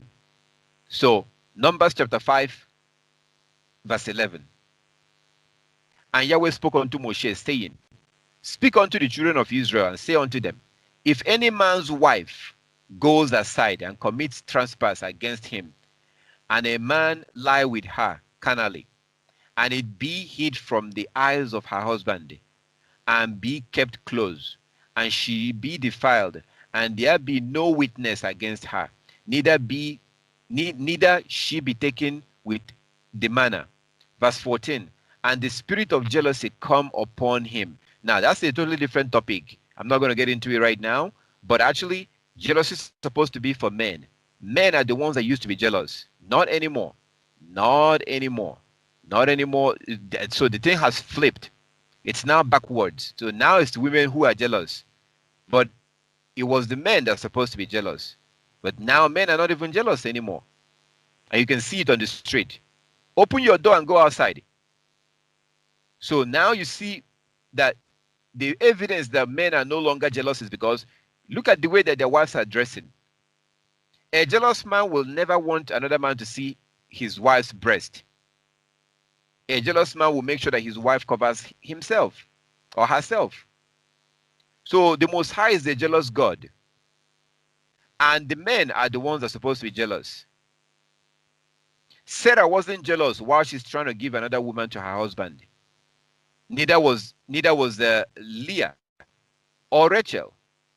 Okay, I'm not going to get into this, but that's something that is very important that I don't think I've ever seen anything anywhere or anybody talk about this, about jealousy.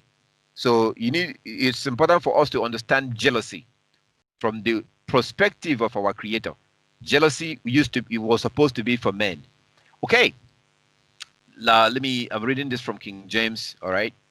Okay, so it says in verse 14, and the spirit of jealousy come upon him, and he be jealous of his wife, and she be defiled. Or if the spirit of jealousy come upon him, and he be jealous of his wife, and she be defiled. Verse 15, then shall the man bring his wife unto the priest, and he shall bring her offering for her. So her husband will bring the offering for her. So if you're jealous of her and you think that she's been doing something with another man, then you bring her to the priest, and you also have to bring an offering for her. The tenth of part of an omer of barley meal. He shall pour no oil upon it, nor put frankincense thereon.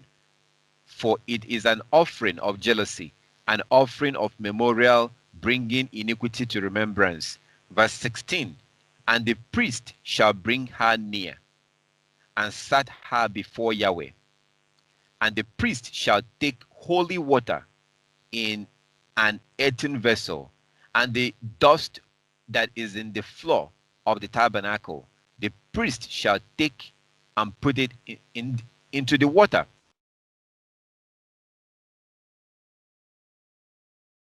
The woman before Yahweh. And they shall set the woman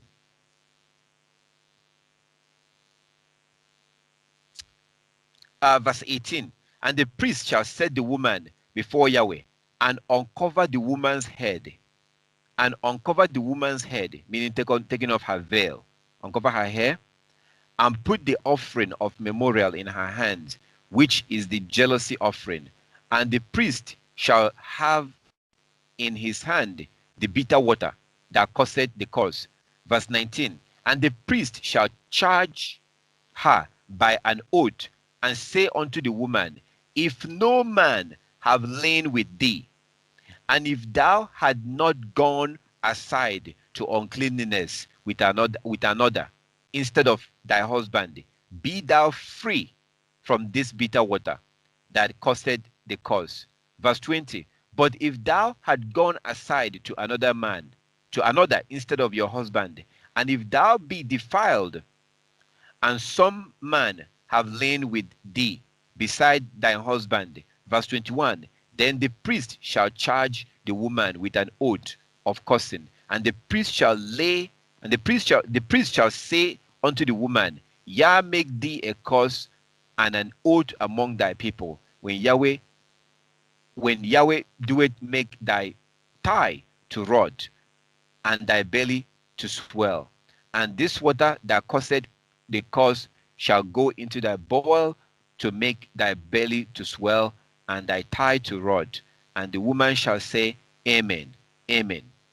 So basically, so the reason why I brought you here is that when something like this happens, the people has to go to the priest. You have to go to the priest. That's who you go to. Now, we don't know this because of the lies and the impression that has been given to us. So they want us to believe that we don't have to keep the law. Look at all those things in the Bible. Look at all those animal sacrifices. Look at all these things that you have to do. We can't do those things. Nobody can keep the law. Nobody can keep the law. Nobody can keep the law. No, we are not the ones who are doing this. You have to go to the priest. That's why they're there. You go to the priest and they will help you do the animal sacrifice. But right now we don't have the priest. That's why we are not doing it. But all praises to the Most High. All praises to Him, the Ancient of Days. all praises, because when our Savior returns, when Yeshua HaMashiach, our beloved Savior, our big brother, when he returns, according to Malachi chapter 3, he will reestablish the Levite, and the offering of the Israelite will be accepted again.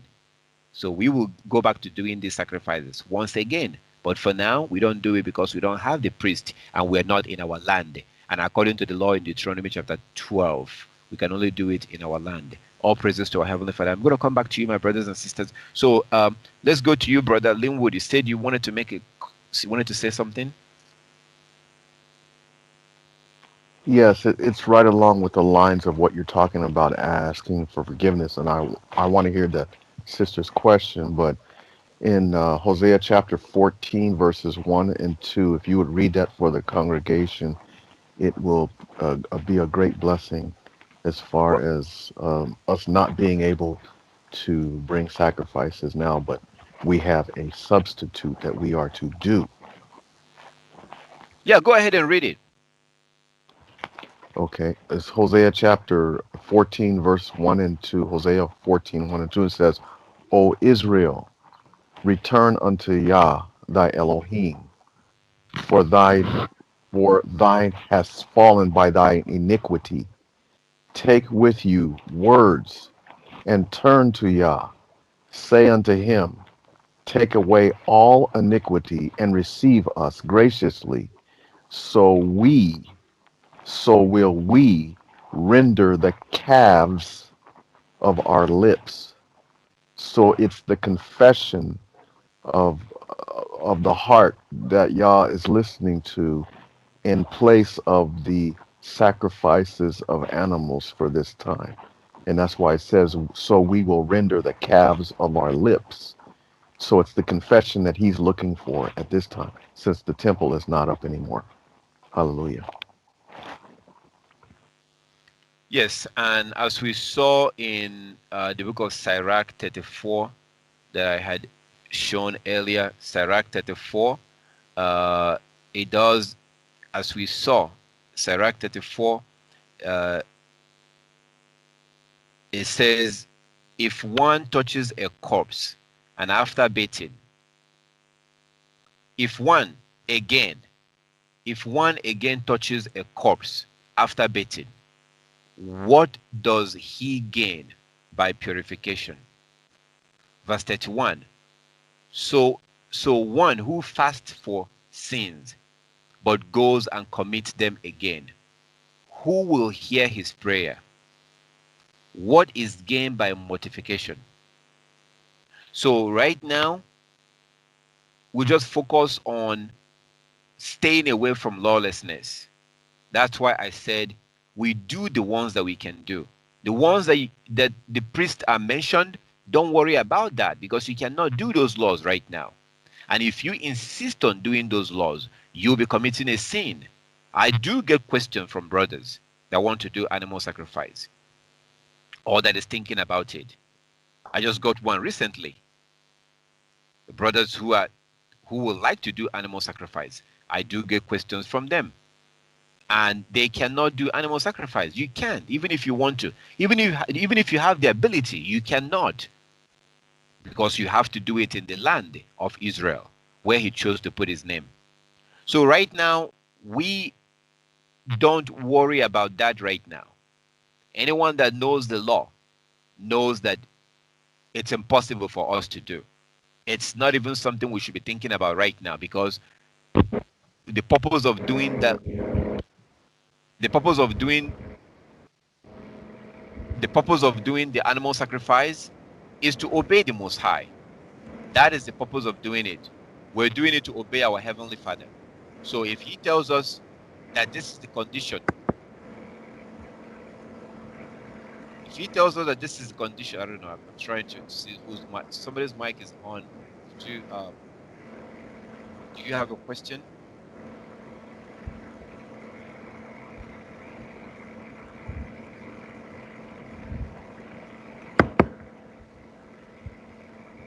Please check and make sure that your mic is not on so you can turn it off. I don't want to hear what's going on in your room, okay?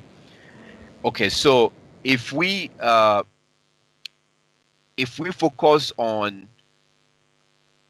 on keeping the laws. This is very basic and very simple. Every law that has to do with the high priest, we should totally not worry about, because you don't have the high priest. You're not in the land. You have to be at the place he chose to put his name. Those laws we don't worry about. We focus on keeping the ones we can, the ones that we can do, like the weekly Sabbath, like not cooking on the Sabbath, like not buying on the Sabbath, like not selling on the Sabbath, like not going to work on the Sabbath.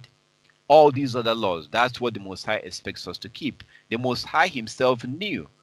He knew that there are some laws that we would not be able to keep, because there's a process to you which you have to follow to keep that law.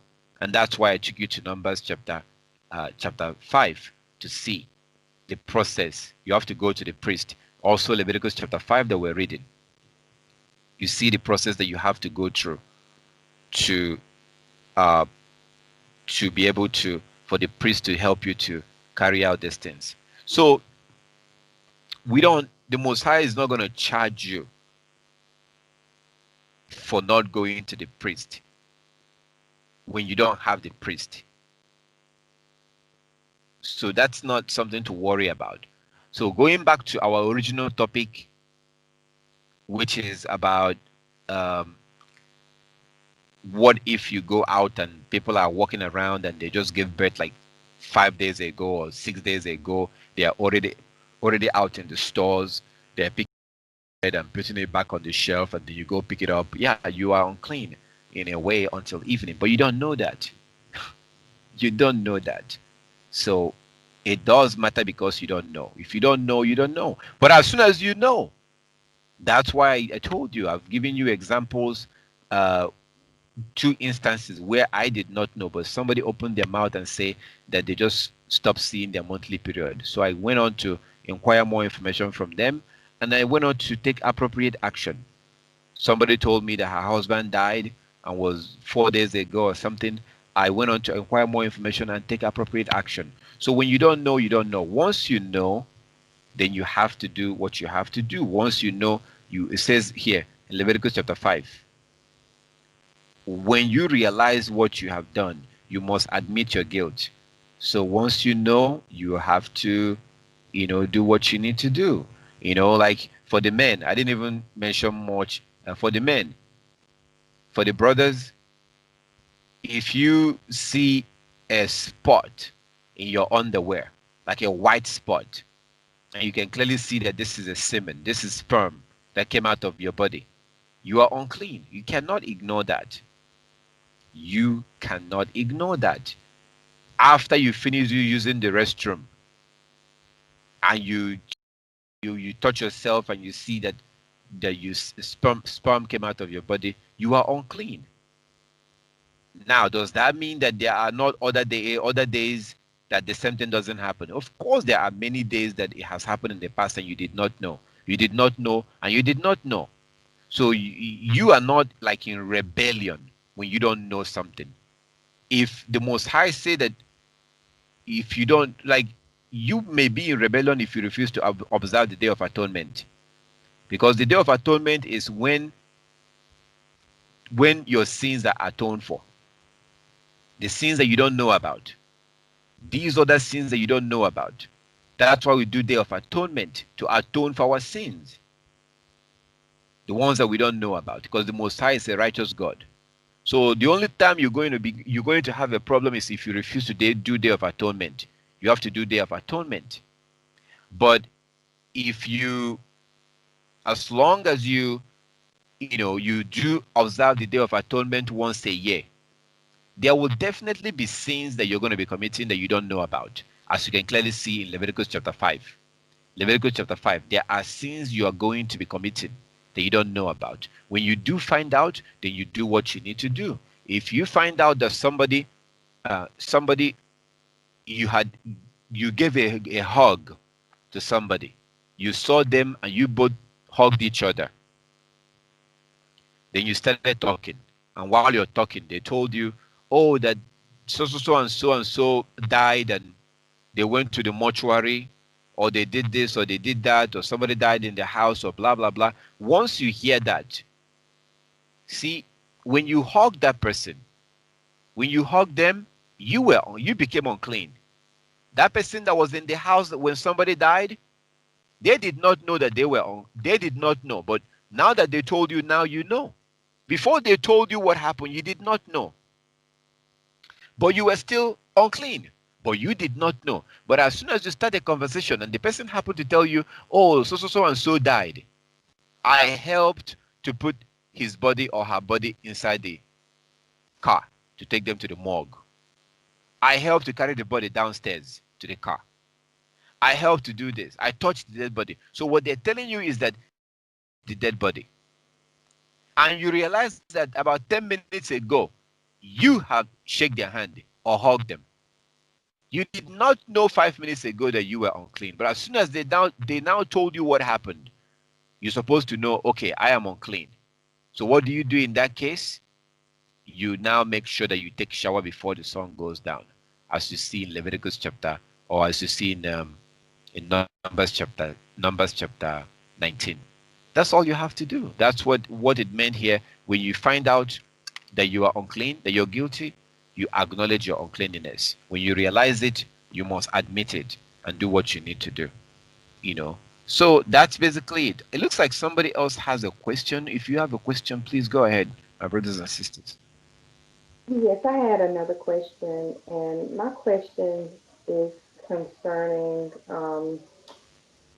not profaning the sanctuary of God. I know that you said earlier that if a person died and they died in a house, then that house would be unclean. But if let's just say the body moves to another building, and that building would not be unclean because they did not, their life and breath did not actually leave their body in that second building. But as it pertains to profaning Sister, the house can you of hear me? God, Can you hear me, sister? I can hear you. Okay, hold on. Hold that thought. I think we have a problem here. Hold on. I think we have a technical problem. Looks like my screen is frozen. My screen is frozen, and that may not be a good thing because this is. I just realized that it's actually frozen. I can't really do much. You might have to go out and come back in. Yeah, it might not even let me do that. You know what, sister? Go ahead with your question so that let's just manage it. But this looks like it's frozen, and I'm not even sure if Okay. the recording will be okay. But Okay. go ahead, sister. Okay, thank you. So what I was saying is, as it pertains to profaning the house of God, and we know that we should not in no way profane God's sanctuary. So if a dead body is an unclean thing, should it not even be brought into the sanctuary, period, if it Of is course unclean? not. Of course not. Because the dead body is unclean. Okay, you put the dead body inside a casket, inside a coffin. The coffin Mhm. becomes unclean. You take the coffin and put it on a stroller or whatever, on a cart, and you push it. The cart becomes unclean. The person who is pushing it is unclean. They roll it inside a church. The whole thing is, I mean, yeah, it's a mess. This is Okay, crazy that they're taking dead that's what body I. inside the church. It's crazy. So the way we have funerals today, actually in the time of our Israelite people in the Bible, they would never have did that. They would never have brought a dead body in the sanctuary and had a funeral like we do today. And this is just something that's just customary of the Gentiles, evidently, and something that we have learned through and that we participate in. You would never see funeral at the worship center, at the sanctuary. You will also never see a wedding. Wedding, funeral has nothing to do with the house of Yah. Zero connection. You want to do your wedding, go do that in your house.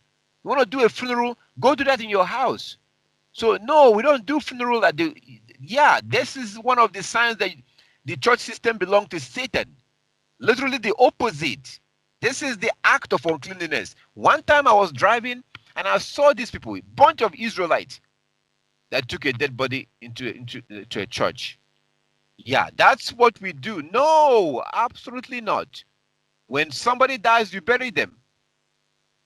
Don't you see what they do in the Arab countries? How fast they bury their dead? They bury their they bury the dead. There's no, you don't leave that unclean. It's a dead person. You bury them. That's the way it's supposed to be. Not to have a dead person laying around and no. And they move them inside the worship center. Hell no.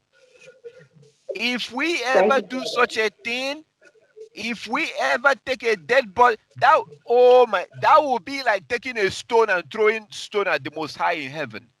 That would be the ultimate insult. If we ever take a dead body inside the temple, the Most High will probably send the Gentiles to wipe us out. That will be the climax of our abomination. If we ever take a dead body inside the church, we who is alive, when you are alive and you are unclean, you can't even be in there. Not to mention a dead body. I mean, Leviticus chapter 12. When you are unclean, you can't even go inside the worship center. You can't even eat an animal sacrificed to the Most High. So the Most High is like, things are the opposite. I'm telling you, everything you see today are the opposite of what is supposed to be. I told you that we're supposed to be going backwards. People will tell you, oh yeah, we're going forward. We're not going back. No. We're supposed to go backwards, because backward is the right way. Ever since we began to go forward, we've been going away from the Most High and kept going and kept going and kept going. No, we need to go back home. We need to turn around and walk back home to our Heavenly Father. And the only way to do that is through obeying the laws and the commandment. Don't follow a man. Don't follow me. Don't follow anybody. Don't follow any church. Follow the law. Whatever anybody says has to come from that pages and that chapters. That's what you're looking at. That's what you need to follow. That is how you go back to your Heavenly Father. So no, we don't take dead bodies inside the church. We don't do wedding in the church either. We don't do wedding in the church. You can actually have a wedding without inviting anybody. It's between the man and the woman. You don't need to invite anybody, as you see in Genesis 24. So no, we don't take dead bodies inside the church. We will never do that, and we're not supposed to do that. No. Thank you, brother. All praises to our Heavenly Father. Okay, does anyone else have any question?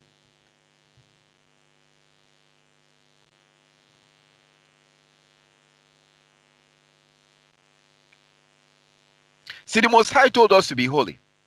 Be ye holy. These are the things that sets us apart. These things that our people are doing today shows you how unholy we are. We don't know the difference between holiness and unholiness. We don't know the difference anymore. You know, we don't know. What did the Most High say in 2 Corinthians chapter 6, verse 17 and 18? 2 Corinthians 6, 17 and 18. Come out from among them and touch nothing unclean. I will receive you to myself. I will be a father to you, and you will be sons and daughters to me. We don't know holiness anymore. That's what we're trying to do now. We're trying to become holy. That's why we spend hours looking at these things, studying these things. I'm not sitting here trying to give you my opinion, believe it, I think it's this. I'm showing you. We're seeing it and seeing what the Most High says. So that's what we're supposed to do. We acknowledge these things. This is what makes us holy. Holiness is not a feeling. Holiness has nothing to do with the feeling. You don't feel holy. I remember when I was a Christian, we think that holiness is, acting very quiet and being nice and quiet and loving and dressing very moderate. No, that's not holiness. Holiness is not about feeling. Holiness is about doing things. When you keep the Sabbath, when you wear your fringes, when you dress moderately, when you observe the feast days, when you don't lie, when you don't commit adultery, these things, when you keep these laws, it sets you apart from those who are not keeping it. That makes you holy. You are set apart. You're not the same with the other people. So that's what holiness is all about. It has nothing to do with emotions or feelings. No, it's physical. When you see a holy person, you're supposed to know, because they look holy, they dress holy, they talk holy, they live holy, they eat holy, they worship holy. Everything they do is according to the law of the Most High, and you can see it. It's not about how they look or how. It's not about their emotion or feelings. No. In Christian church, you go to church, they play a nice song, nice sounding song, very emotional song. You stand there, you start crying, and then you think you're holy. No, that has nothing to do with holiness. All right. All praises to our Heavenly Father. Does anyone else have any question before we close and see if we can come back again in a couple of hours, maybe in 2 or 3 hours?